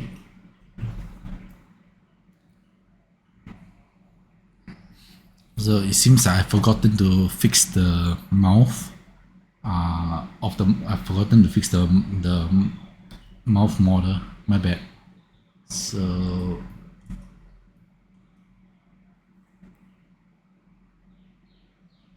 how you go about that is make sure you put in a subdivision. So this will mimic how the model down here is actually placed.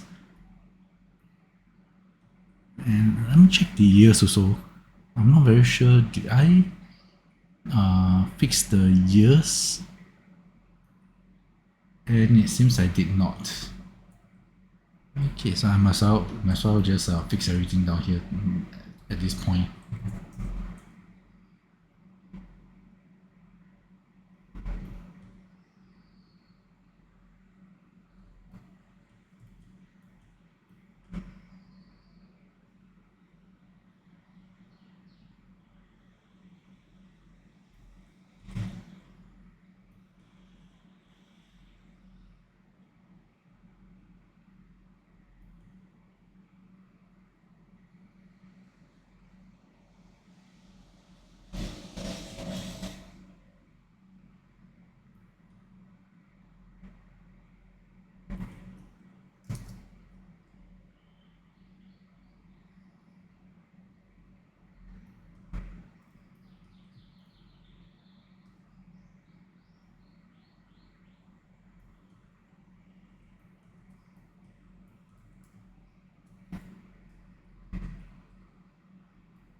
Okay, so again, fixing the mesh is just a lot of moving the mesh all over the place. So ensure that they are all where they're supposed to be. Okay, then next will be this down here.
Okay, so this should be better.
Okay, so when you export that time, make sure to remember to return this to 0, then export it.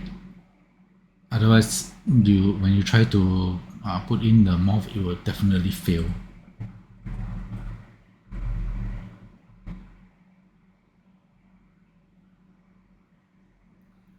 Okay, then when you port the morph that time, make sure to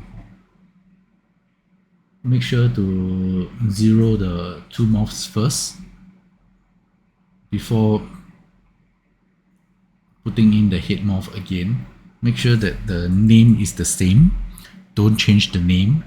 Okay, and also that this part here is the same. And then basically everything is the same. Okay, then okay.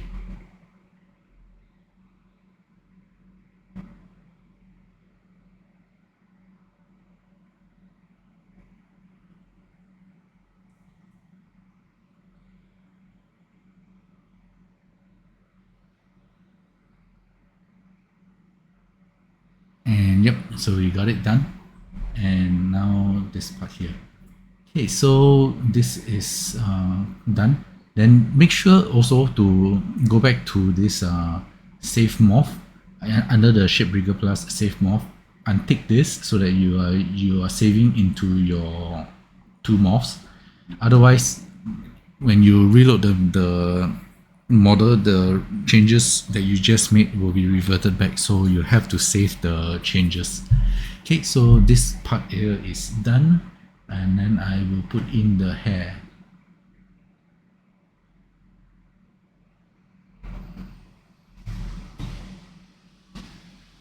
Okay, so sometimes the hair, sometimes the MMD, it doesn't save the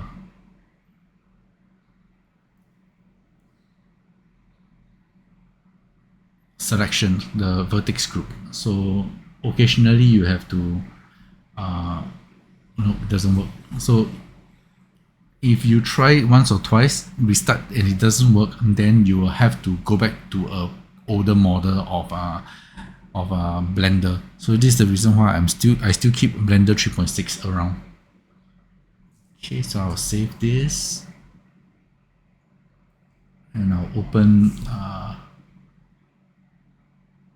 Wuthering Wave Jiaxing and then export it as the XPS.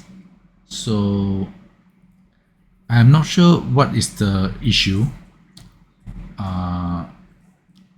but this is the only way you can do a proper or guaranteed XPS MMD export, that they ensure that they will have the correct bones. So previously, if you have the previous one, right, you cannot select any of these. The entire thing will be selected at one time. Okay, so now you can. So transfer utility, MMD, and hair.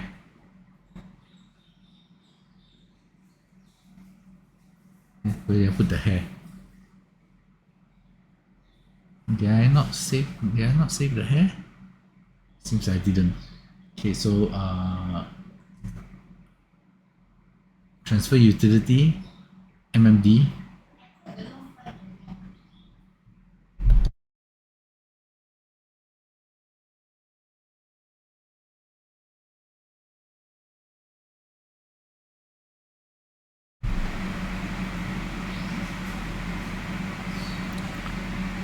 Okay, so MMD and the hair, current, closest vertex first, and remove these two.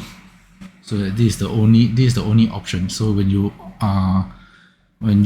convert MMD, this is the settings. So you click accept, and then you can remove this, and all your rig is all present, right? Okay, so after that, do a align all bones so that everything is aligned nicely. Then go to scene identification and do a preferred base as Genesis 9, or if you're using Genesis 8, then this will be Genesis 8 base, and click accept. Then you can fit to Genesis 8, Genesis 9. Okay, now you will come out to this weird shape again, basically because the morphs are being applied. So what you do is you go to currently use, okay, select something else, select back, and you see the head and the body morphs. You can remove them, and then they will look proper. Okay, then next we will settle all the parts here. So click eyeshadow, current, closest, and this time is reverse source shape. Basically anything that you want to use the morph from the body, you do this reverse source shape. Okay, so that's the eyeshadow, and the eye white also the same, reverse source shape.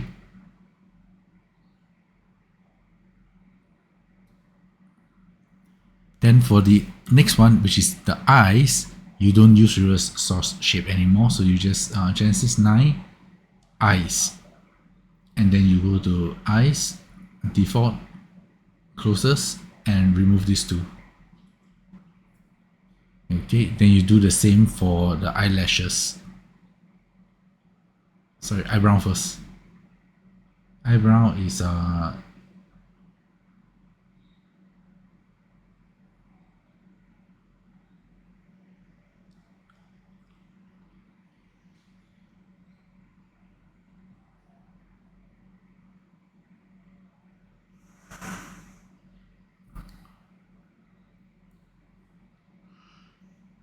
okay. Then eyelashes, Genesis 9 eyelashes and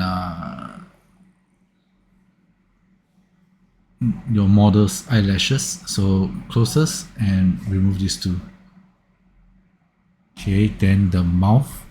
That is the mouth. And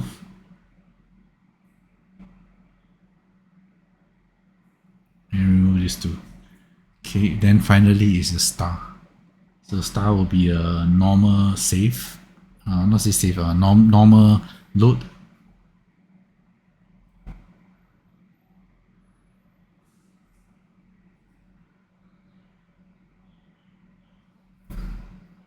Like so. Okay. Then for this tree, you just go to identification. Change the identification here to eyes or whichever parts, and then this one is the base. And same thing down here. I'm sorry. Eyes. This time is eyelashes, and then base. Next, same thing.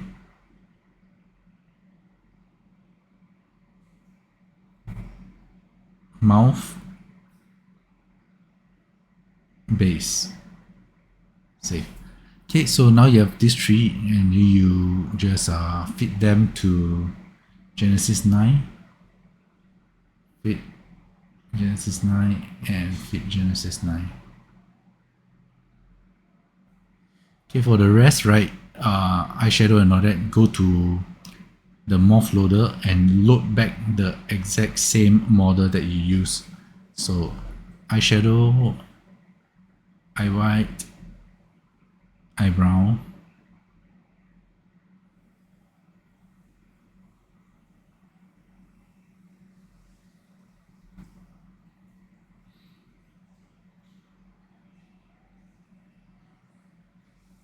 and the star.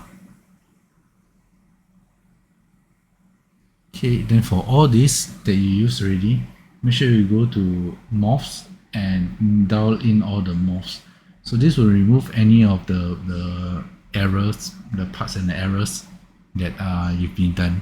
So down here, this tree also the same thing. Previously, they have the head morph, so remove the head morph. So I make sure everything is there. Okay, then you can deal with this is the head. I'll just throw them all parent to the head. Okay, then all this can be removed. I'll leave the deformer just in case we need it. But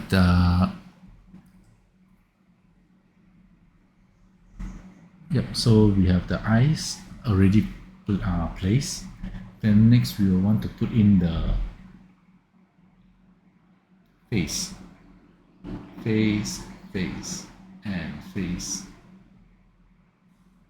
Okay, so this one will be face.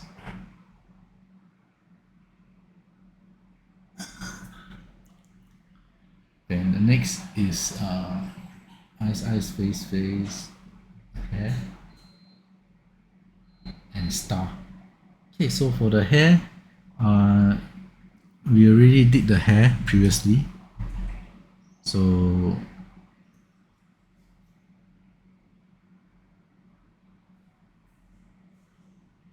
this is the bangs, and this is the hair.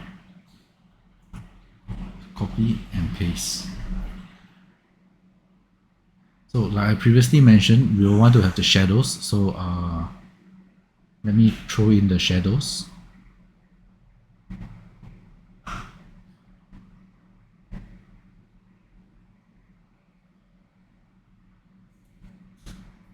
So this one I explained earlier already, so I'm not going to do that again. I'll just run through very quickly. Say 75 and export. So export it back to the hair. And yep, export. And done. Okay, then your this hair. Also the same thing.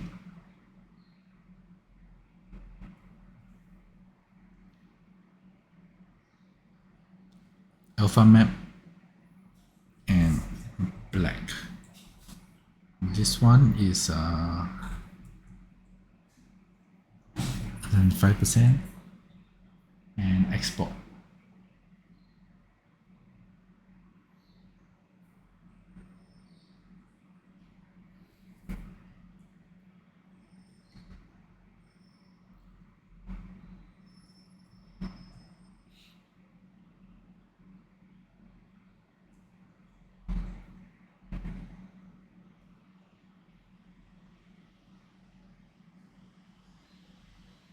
Okay, so we have the banks, and then down here, this is the eye shine that I mentioned earlier. What you want to use this with the diffuse overlay weights. So crank that up to 1, and then throw in this inside the diffuse overlay and put this to white color. Then when you do eye ray, you can see that the eye shine is there. So if you turn this off, the shine disappear. Okay, so the hair, make sure that the gloss is 0.5 so that it's not shiny. Like just now, you see that there's a shine. Okay, then next will be the hair and diffuse overlay.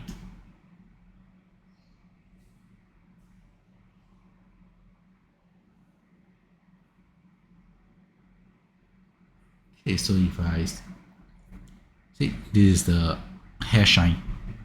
Okay, so that is done. Down.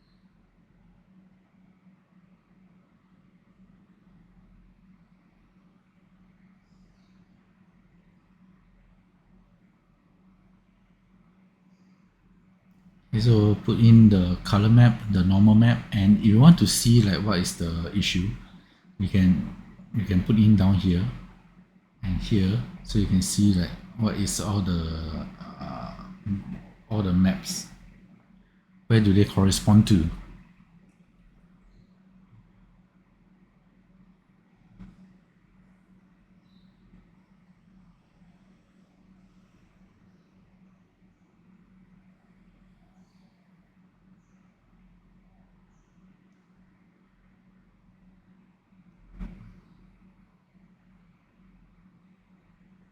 Okay, so I will do a inverted for this.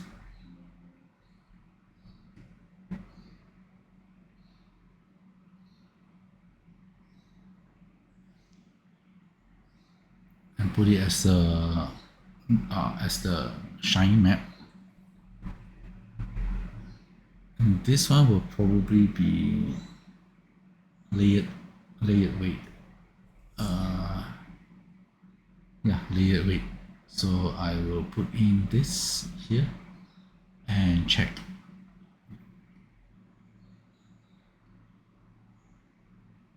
Okay, so it seems to work well enough. So that is the hair and the textures done. Okay, next will be to save. Sorry, before that I have to do the body first. Okay, so I will go to the go-to body texture that I use is 3D universe. This one, 3D universe Genesis 9 female adult tune. So this is the one that I normally use for all the textures that is the anime textures. Okay, so I will just throw this in here. Then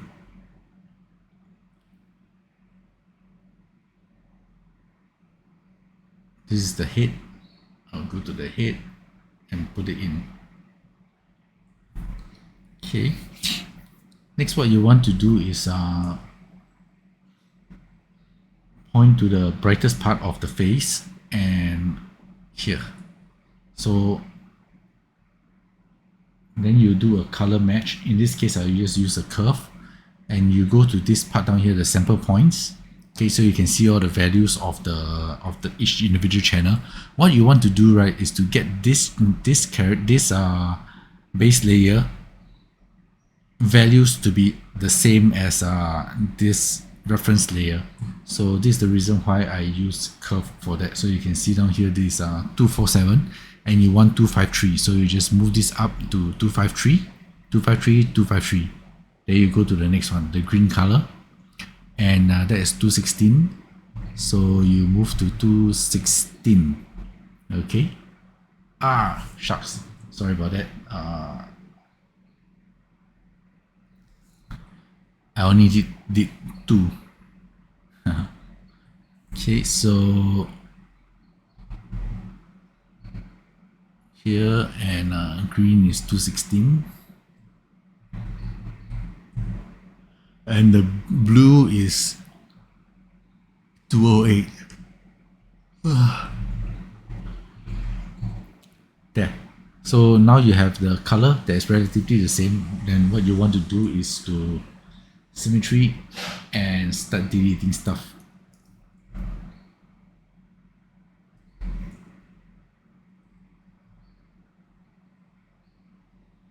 So first you can use hard edge and delete everything.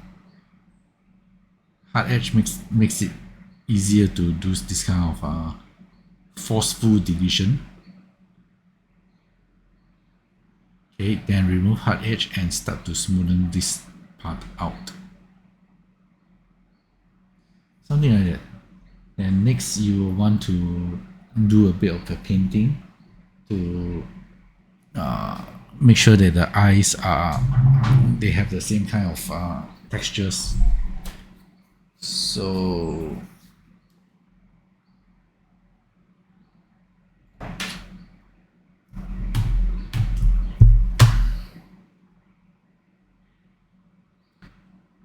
I'm breaking out my drawing pad, but it doesn't seem to want to work properly for some reason.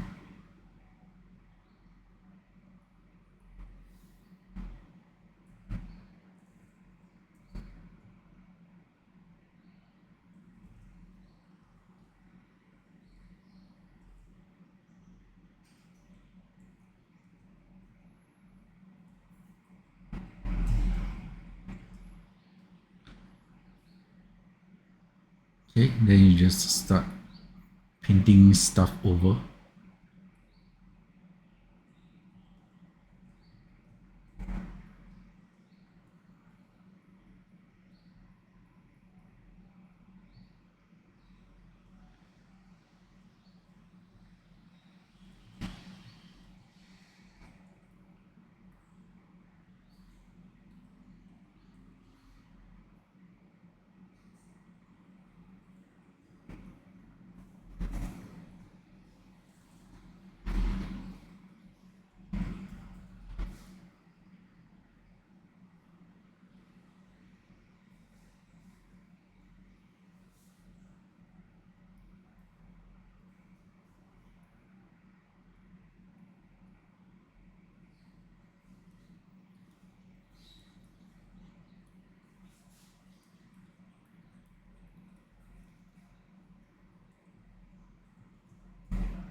Okay, then for the rest of the body, right, you can just do a Control F to apply previous. So the previous color, you can just directly do a Control F and apply that. So I can just export everything.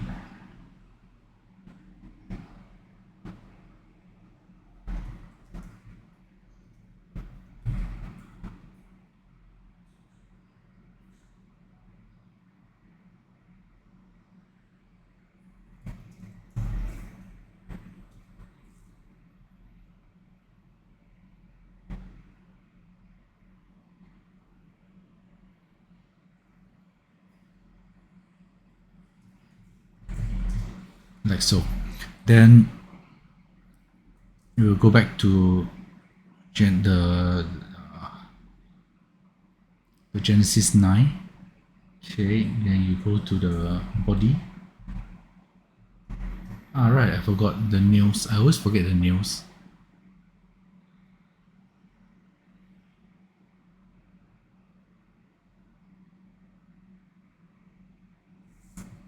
Okay, Control F and save.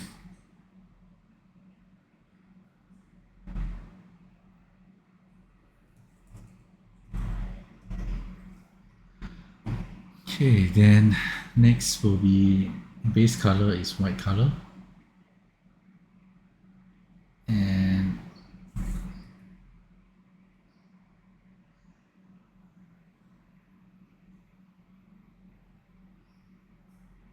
skin.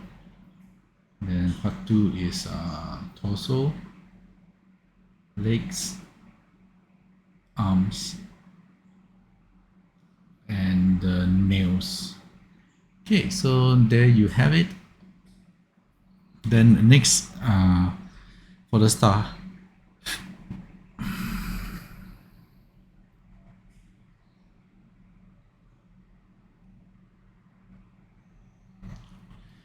I am going to copy the previous, some of the previous versions that I have. They have the star already. So Changling, textures, and star. I'm going to copy this and put it into this. Okay, so this is the base star. Put into the opacity, and color is black color, and you have the star.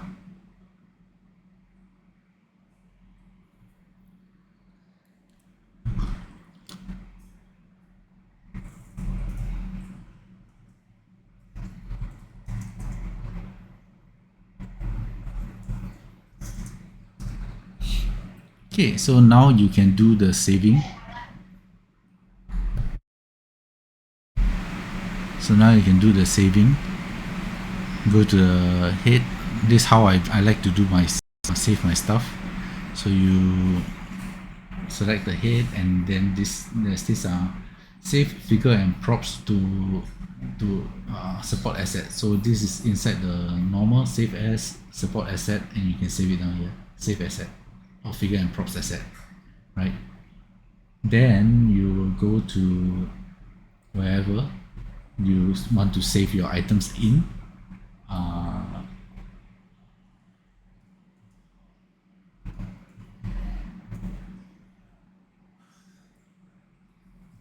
Here.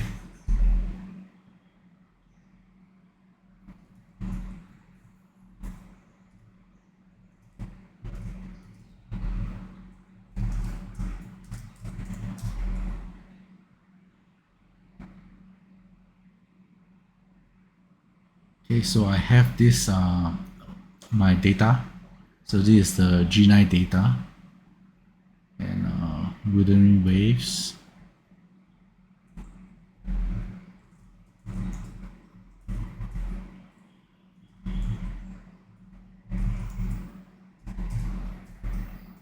And hair.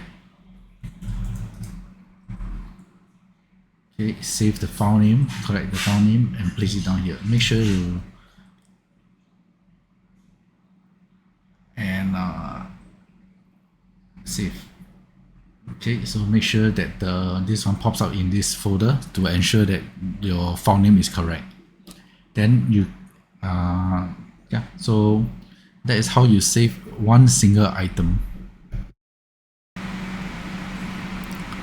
So after the hair is done, next will be this, using support,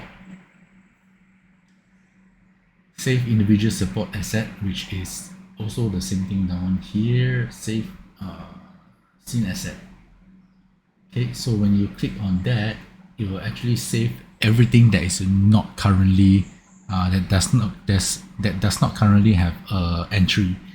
So for example, if I save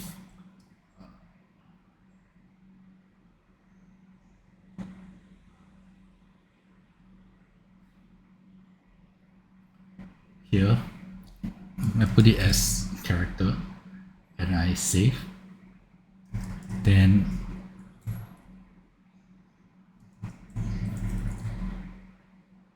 save. So what it does is that it will save all the stuff that is additional. So for example, your eyeshadow, your eyebrow, your eye white, the star, the eyelash, the mouth, everything.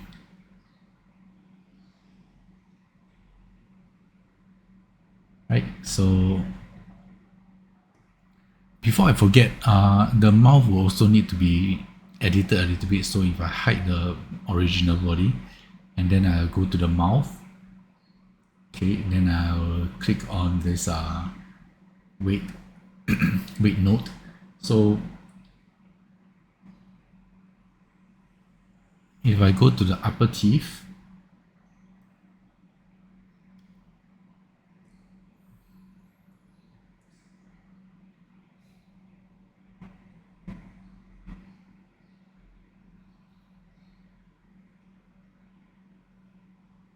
okay, so filling upper teeth, and this is the lower teeth.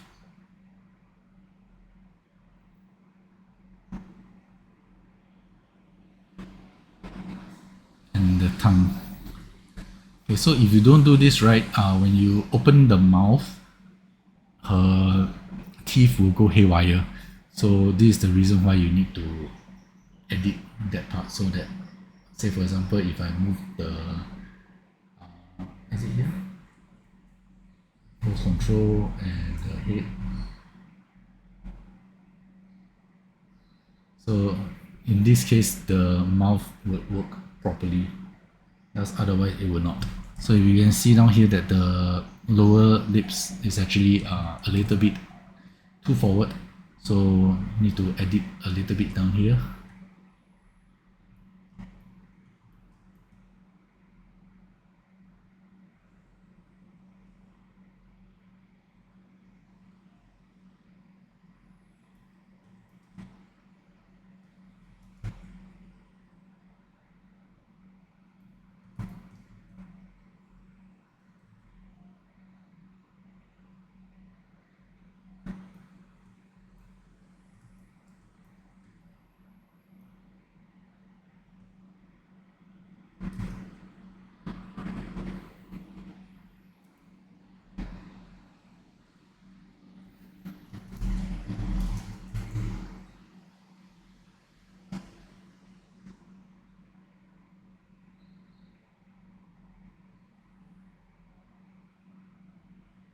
Okay, so I will just change this and this.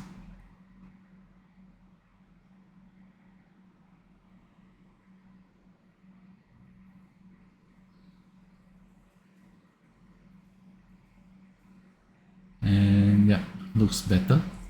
Okay, so you can save this mouth.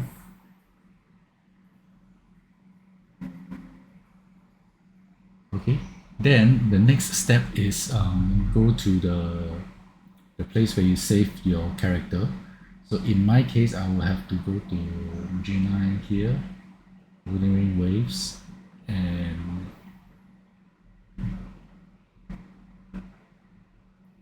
delete off this. The character objects, delete off, is not necessary. If you want to keep them, you also can, but not really necessary. Because what I will do next is I will actually come down here and I will save as a shaping preset. So in the same way, it is actually down here, shaping preset here. So I already have them saved as a shortcut key. So save preset.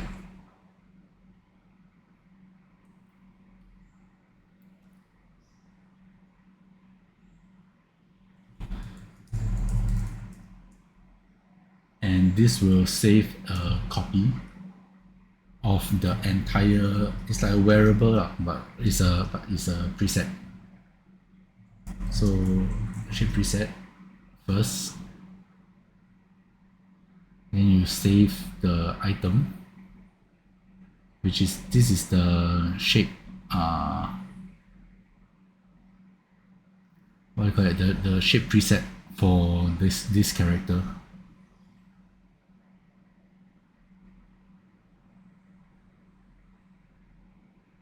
Okay, then is a wearable preset, same thing. The wearable preset will save all this extra stuff as a wearable, so that you can just click one time and put on everything.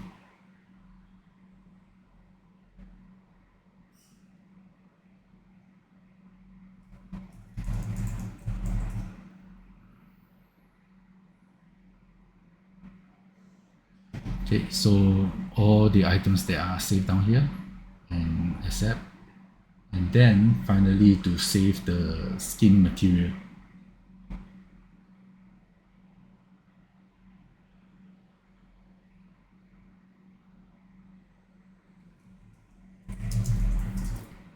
And done. So typically at this point, I would also save the character preset, depending on if you need to do any adjustment to the height or whatnot. So for example,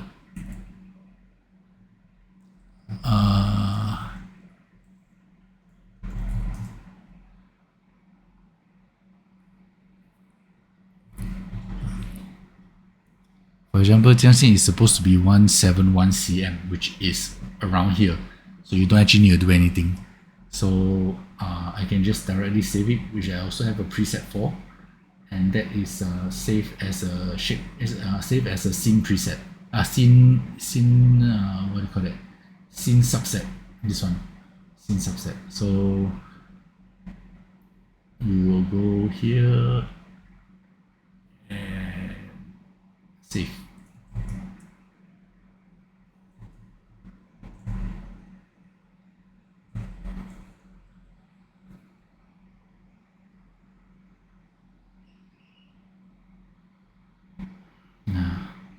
Press the wrong button.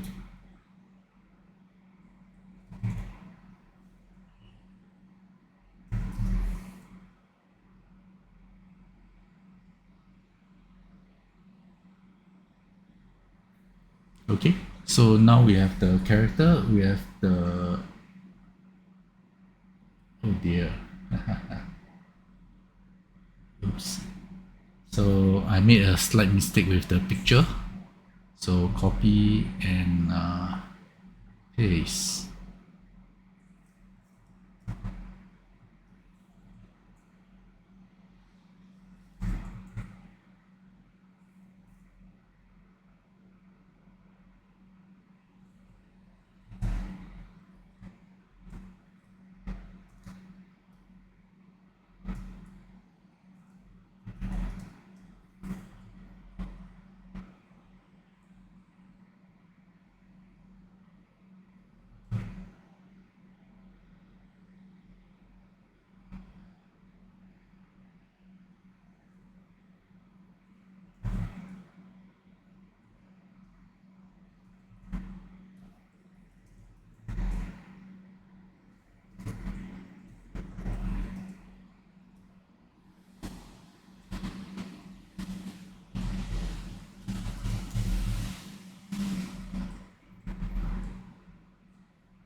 Okay, so I have the hair, I have the characters. The next one is the outfit.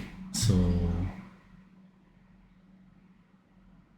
yeah, I should check the outfit. Do I want the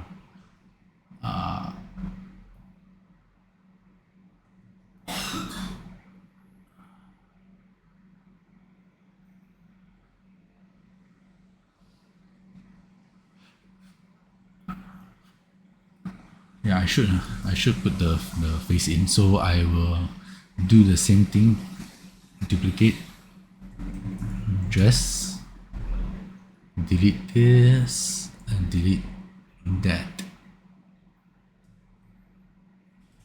So delete off the dress and check which part.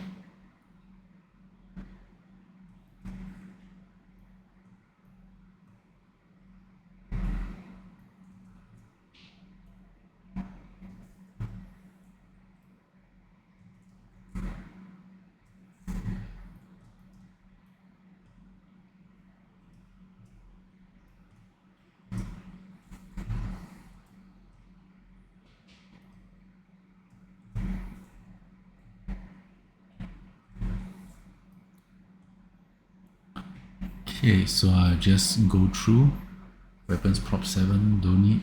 This is the root, don't need.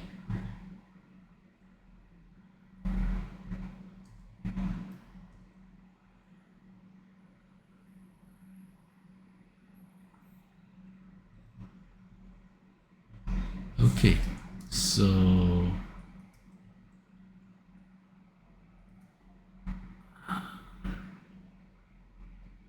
MMD, convert.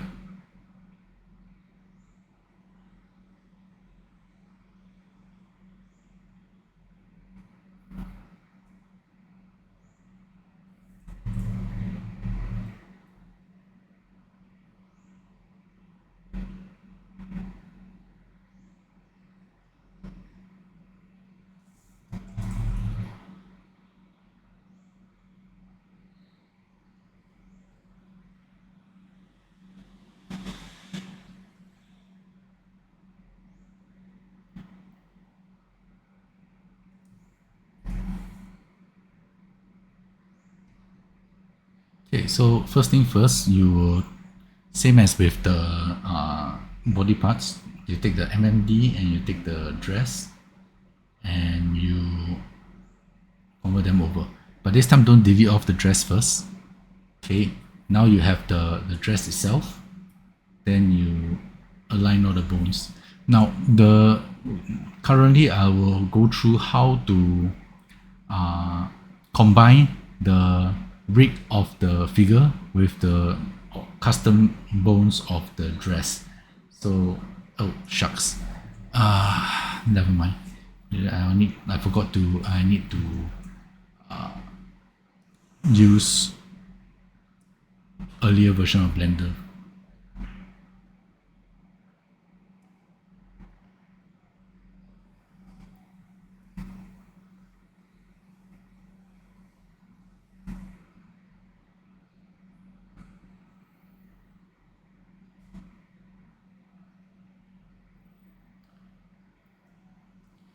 Okay, so we have the dress and then we have the mesh dress. So as mentioned, you take the MMD. How come this MMD still isn't?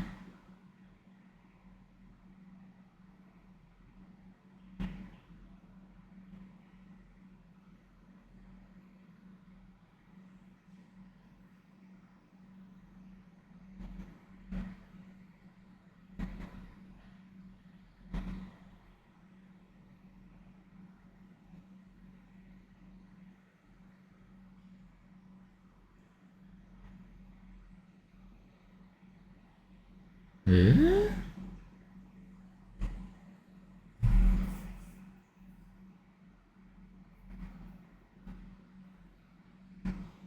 This is weird.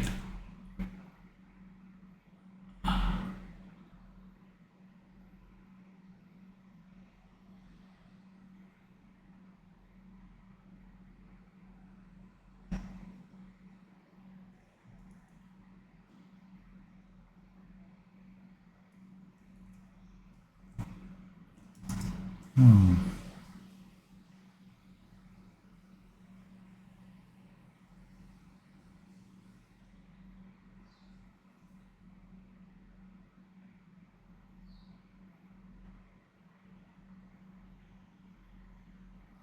don't understand.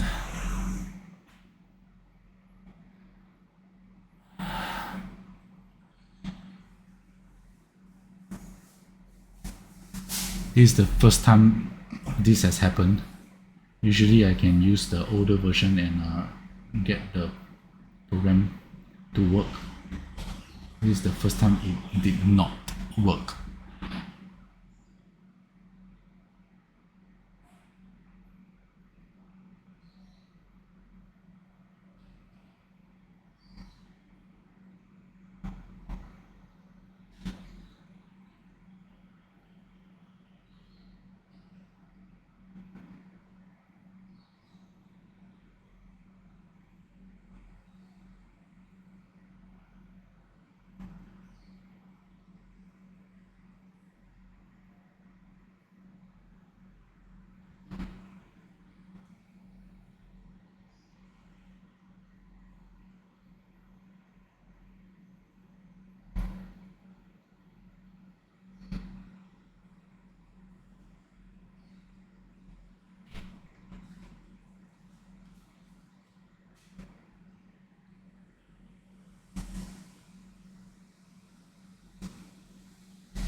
So that's the reason. I'm saving it to a different place. No wonder why I keep thinking something is. Oh, this is in Tianjin. No wonder I went to the wrong place.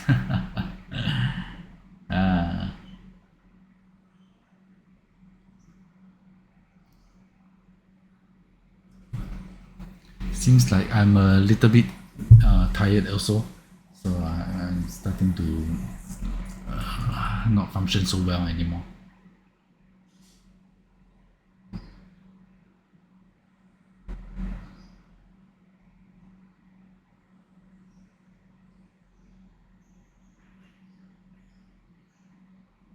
There we go. Okay, so where was I? So you just go to a MMD and convert the rig over to the character, so to the dress. Okay, don't delete off the MMD first. Just hide it for now. And align. Then what you want to do next, right, is to go here to your geometry editor and check the items that you want to here. So check these items that you want to morph. You want them to be following the body. Okay, then go to visibility, hide unselected polygons, so just like that, and then character, the dress model, current, closest, and weight maps. Click these two and reverse. So these two and reverse and closest vertices. Vertex, sorry. So all this done, accept. Okay, then before I forget, save first.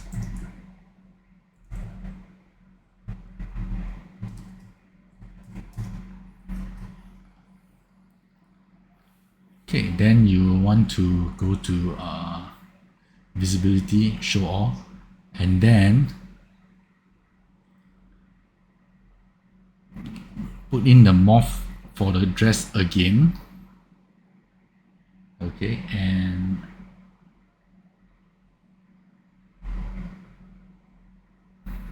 like that. So Now the MMD, you select the MMD and transfer the utility again, but this time just click on the closest vertices, remove this and remove this and also this. So this is the only item that you will be transferring over, which is selection map, the face map and the regional map. Okay, so click OK, and now you can delete off the MMD. And your address, go to this scene identification and click on the base first. Okay, so with this you're done with the one clothing.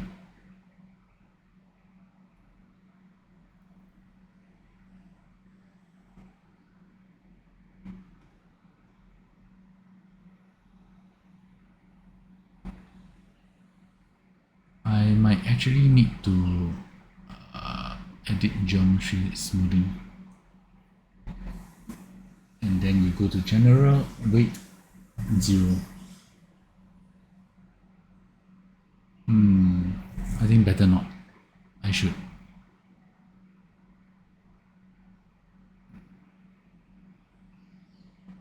Remove smoothing. So I just need to modify this a little bit.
Okay, so save.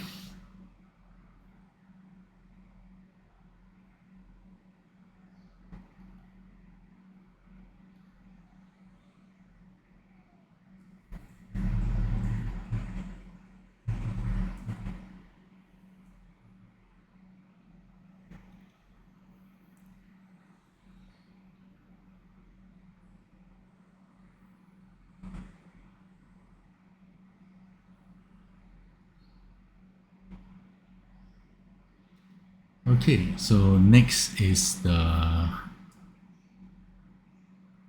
earrings, if I'm not wrong.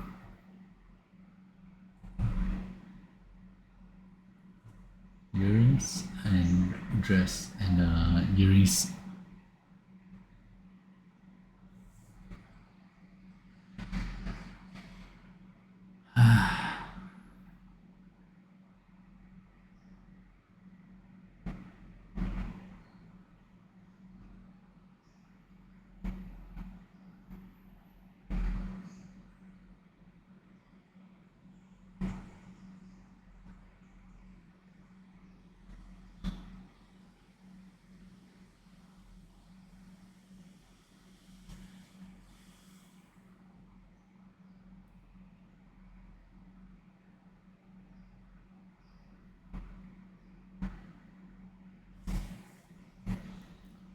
Okay, so this one a little bit less complicated. I just need to do the MMD, earrings, current, closest,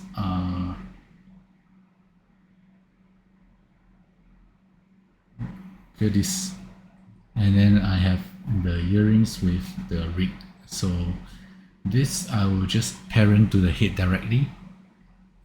Okay, so then whenever the head moves, the earrings will also move. So easy way to solve this problem.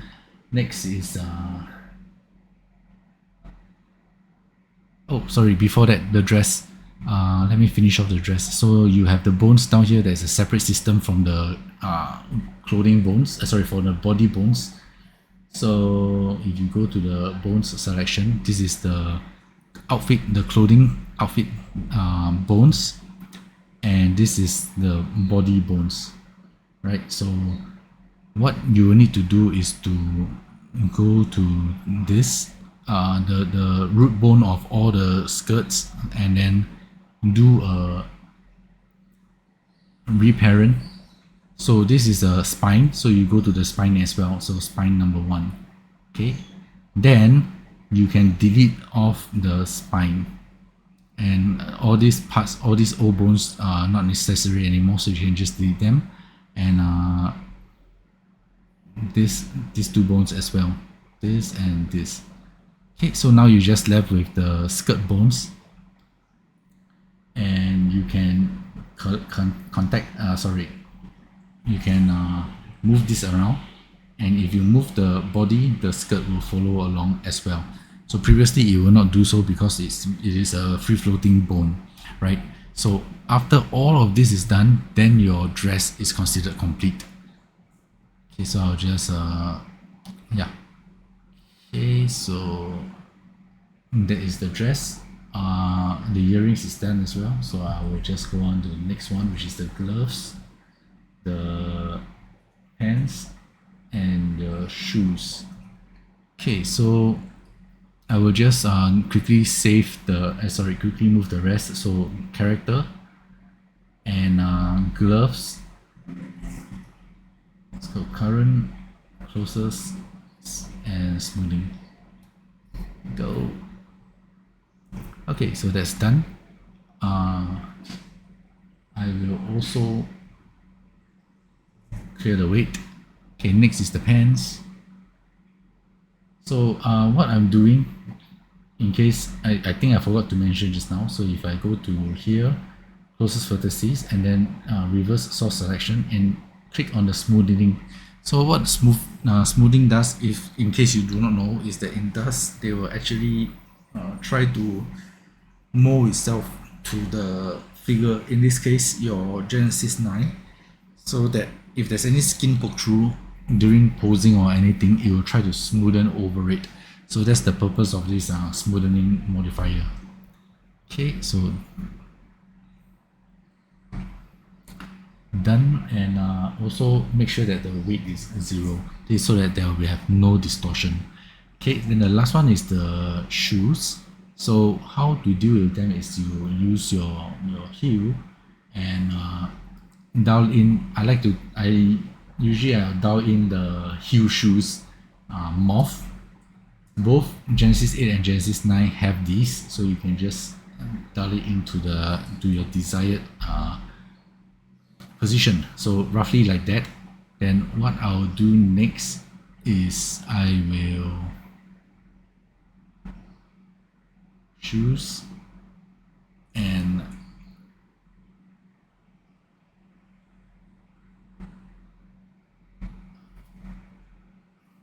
like that. So in this case, for the shoes, do not use smoothing because your feet is way over, and if you do that, it will be very disshapen, right?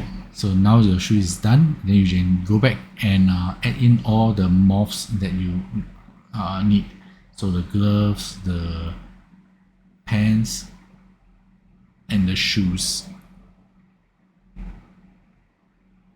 Okay, so once that is done, select all 4, go to the morph and dial them all in. Okay, so now you're done with this. Next, in the case of the shoe, I would actually select the character, go to the geometry editor, go to symmetry, use symmetry. Then what will happen is that when you click down here, the other side will also be selected. Then I will just move this.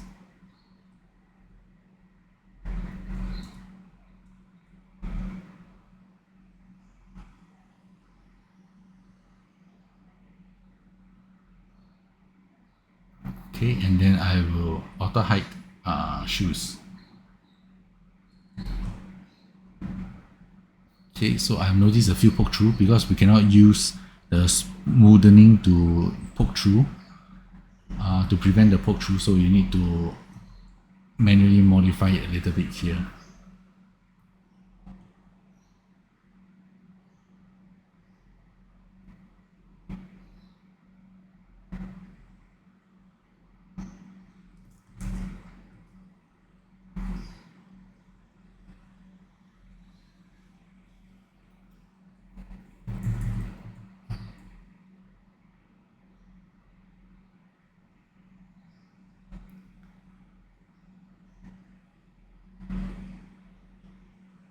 Okay, so now no more poke through. Then save and reload. Because technically you can also right click and fit shoes to none, and then fit it back to the character. But in this case, it is actually faster to just open a new. By right, it's supposed to be here, so I just open a new one, or rather reopen the project, and you will see the feed disappear because yeah, there we go. So that is how you convert over the clothing. Then next is just to put in the textures. So same thing, glossy 0.5%, and then you go to the down and the down and the down. Okay, and then characters, outfit, down. Normal map.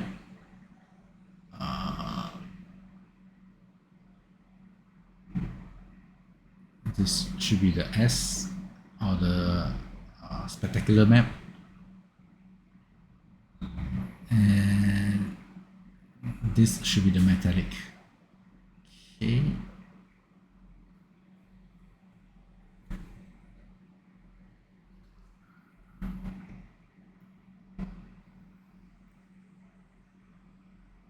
Normal map, spec map, and metallic. Okay, so save, and we'll check it out. Go to the iRays and take a look. Okay, seems like it is working properly. Very good. Then next is the dress. You go to the tool setting and the blend, and go to the bones for this bones down here.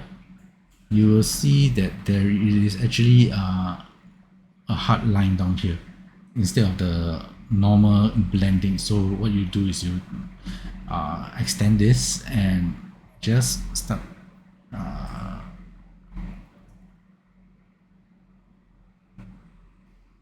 moving a little bit down here and painting them over.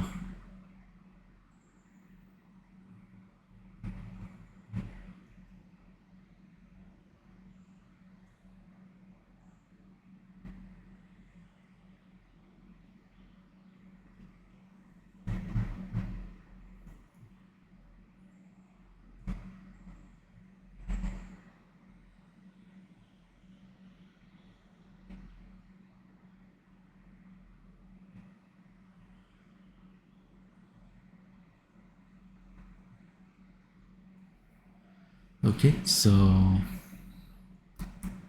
now that is done, I think in terms of outfit, that should be all. So next, what I like to do, because otherwise I will forget, is to select the feed, go to the right, scroll back a few times, and you can save the pose of the character. So same thing, the pose is here. So you can save a pose preset here. Okay, then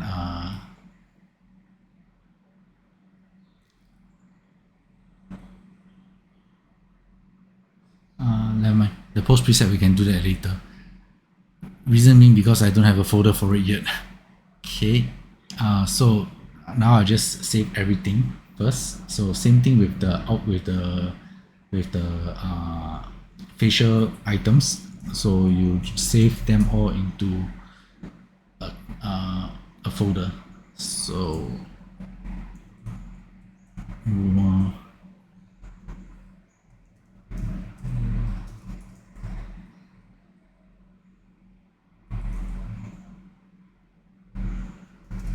G9 outfit. Okay, so I should do it as a item first. I close this.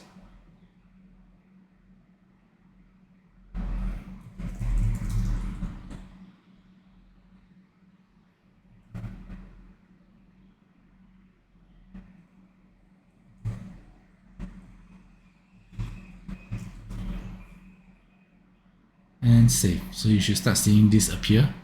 Okay, then that is the clothing done. Okay, so next will be you come to the outfit and you see down here all the pictures are empty, right? So first thing is to rename this, remove the object at the back. Okay, then you want to go to the items one by one. Oh, the earrings I forgot to add into the clothing.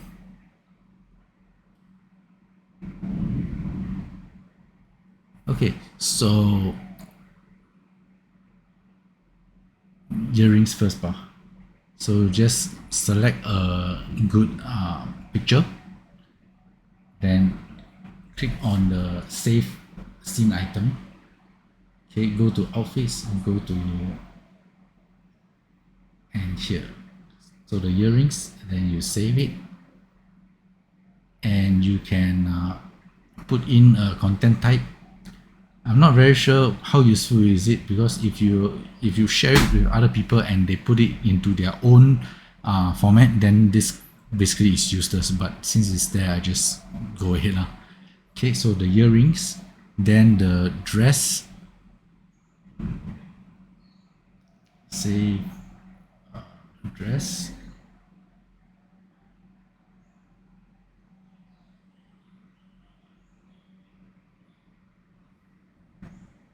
okay, then the gloves,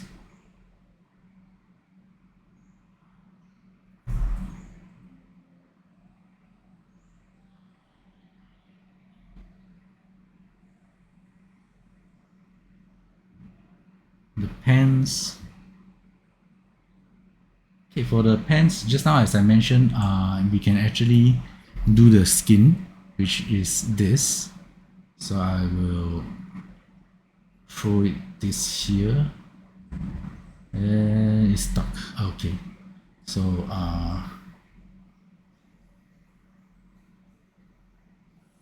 like that.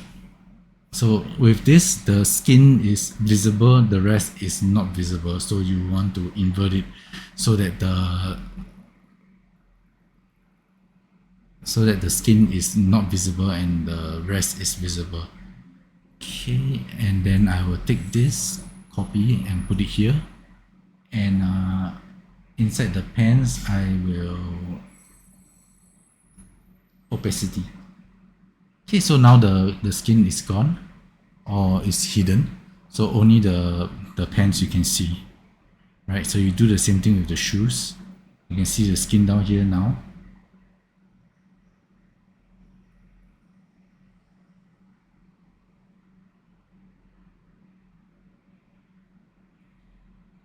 Though I think we might need to edit it a little bit. Yeah, so we need to edit it a little bit.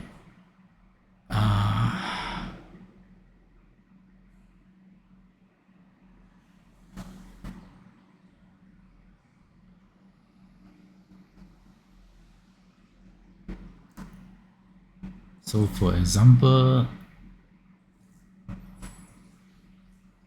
this part down here,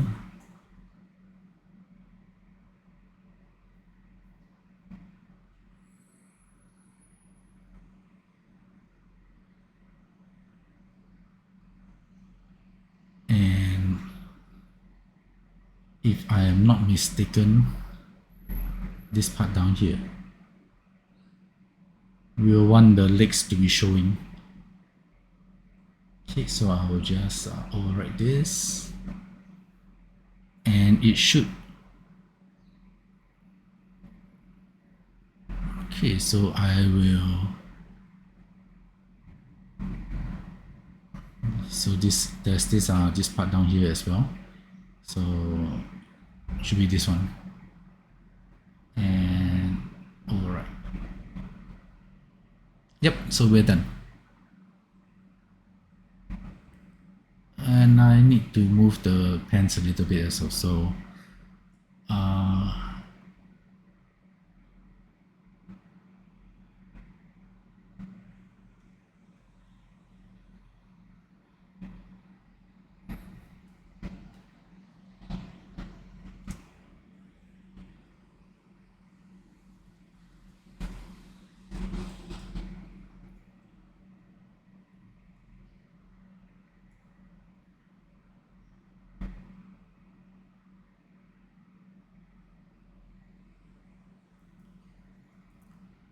save hidden shoes. Okay, so just now as I mentioned, you can go to none and then fit again. So now all the legs are coming out again.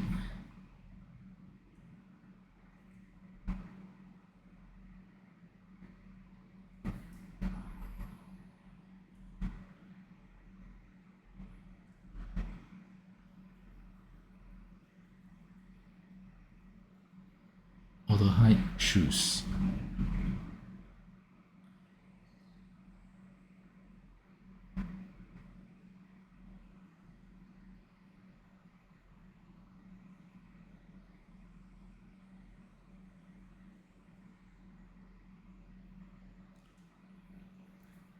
Okay, so that is done. And we will save these shoes. So save shoes. Okay, have I missed out anything? It seems to have an impression that I missed out something. Yeah, the pants. Okay, so go back to the pants and save. So whatever your viewpoint is looking at right now, they will be saved as a thumbnail for your icon. Okay, so that is about it. Outfit is done, so I'll just go to the main selecting everything and do a wearable selection.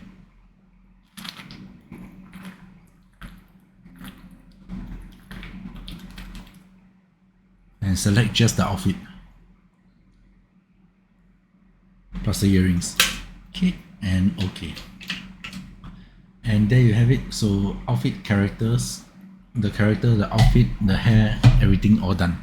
Okay, so for this particular game, their weapons are external, so I will also need to load in the weapons. So import div.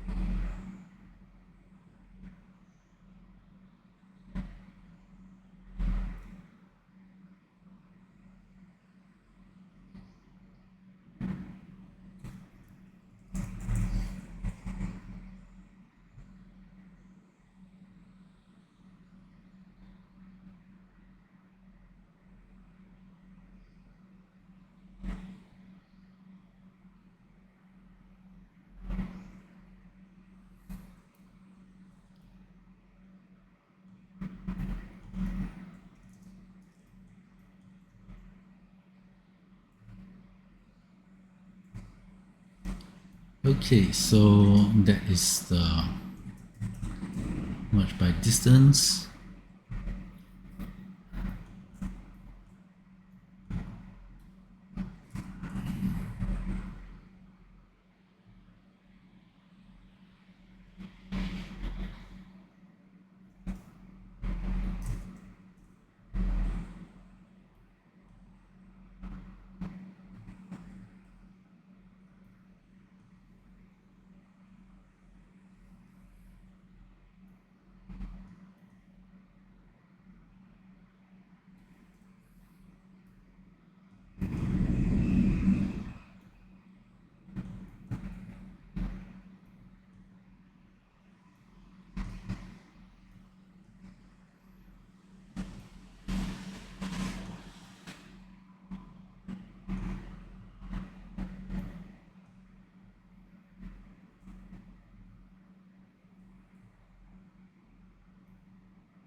Okay, so no problem size wise.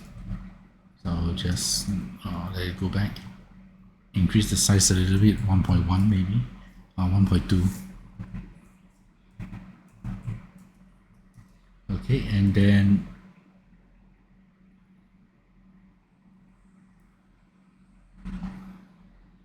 save as a weapon.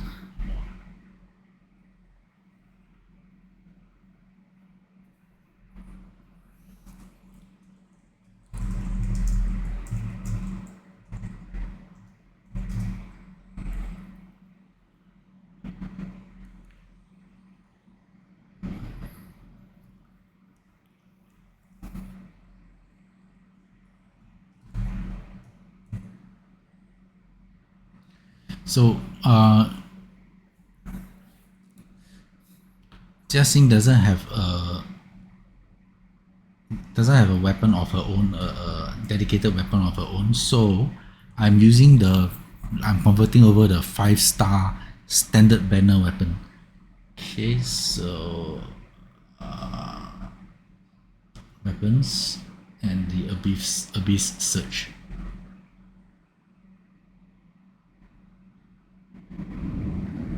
Okay, so good thing there's no and there isn't any moving parts, so it's a very straightforward OBJ convert over. So this is weapons,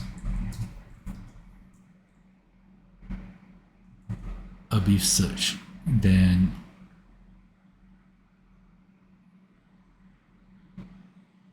characters, knuckles, and yeah, very straightforward. Nothing much down here, so I will just convert all this. It's the same process as what we did earlier, so just convert this, and this is the normal map.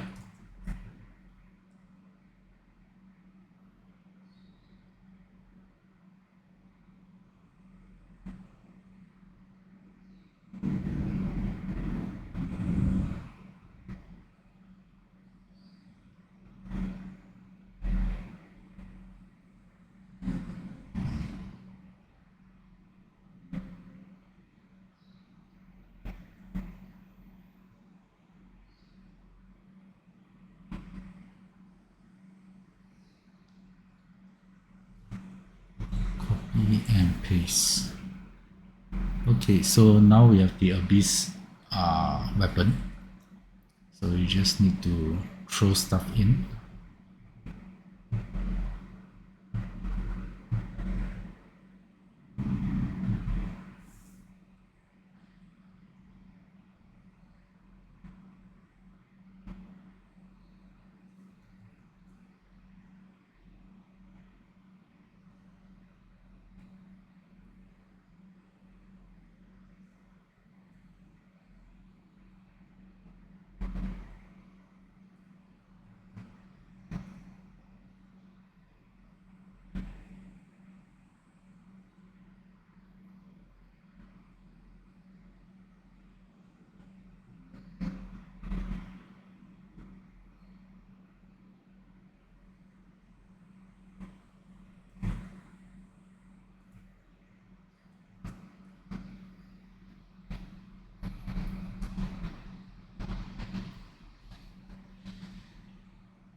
Okay, so that should be it.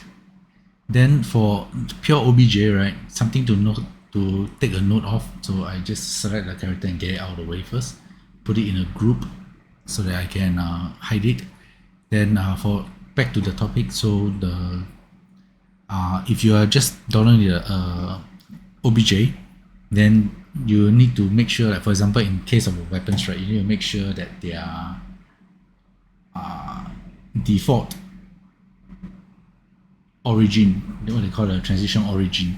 So you have to put it I put it as a down here. Okay, so wherever this point is, that will be where the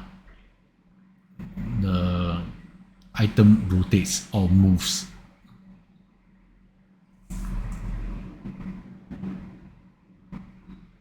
Right, so because of this, make sure the point is properly kept.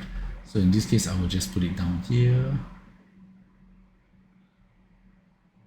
0 and 15. Okay.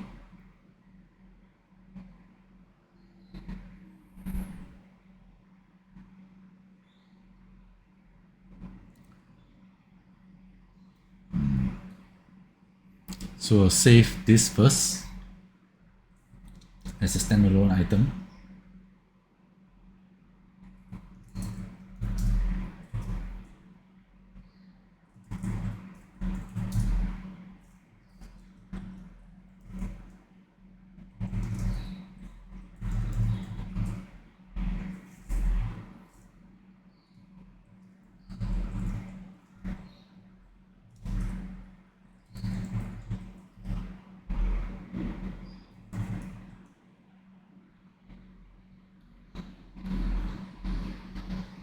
And then save into the data file.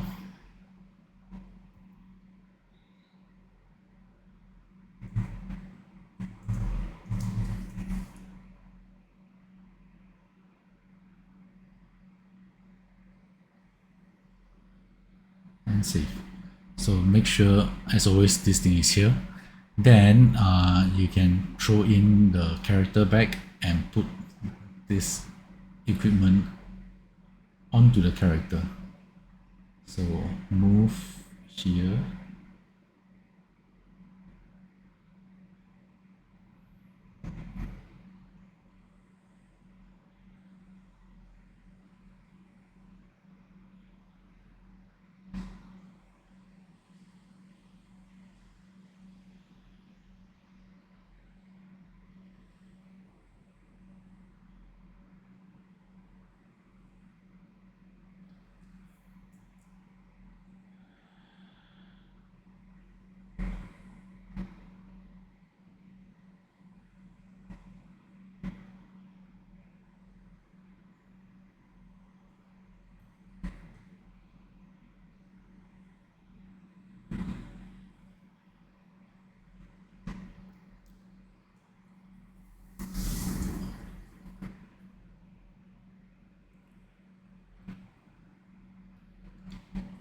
Okay, then duplicate. This one will be L and this is R.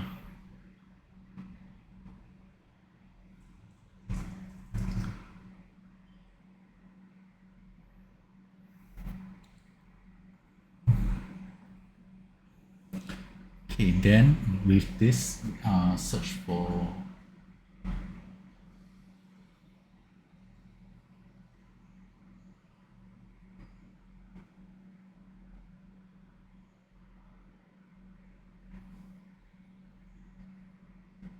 how they do that? I can't remember suddenly. There's a way for you to mirror the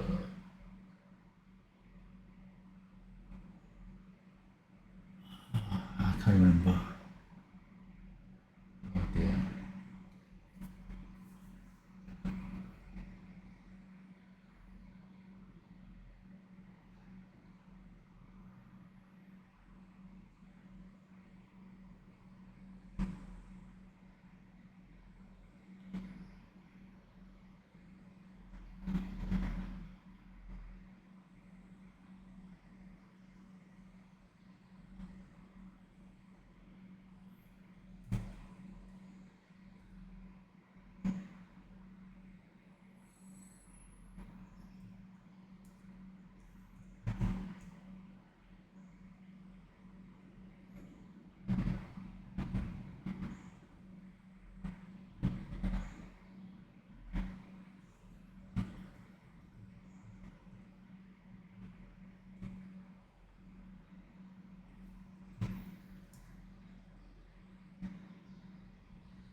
Okay, so with this, onto the forearm, and this forearm,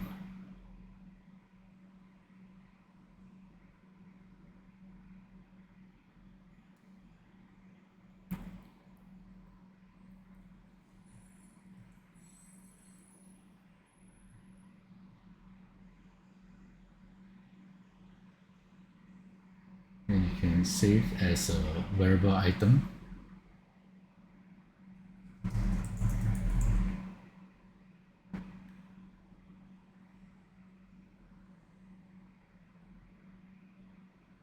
Save and done. Okay, so this is basically the entire character. The clothing, outfit, the weapons, everything is completed. So all you need to do next is just to create a pose, at least for me, create a pose and pack the items up into a zip file and upload. So that is basically it. Yeah, so that basically covers the conversion over.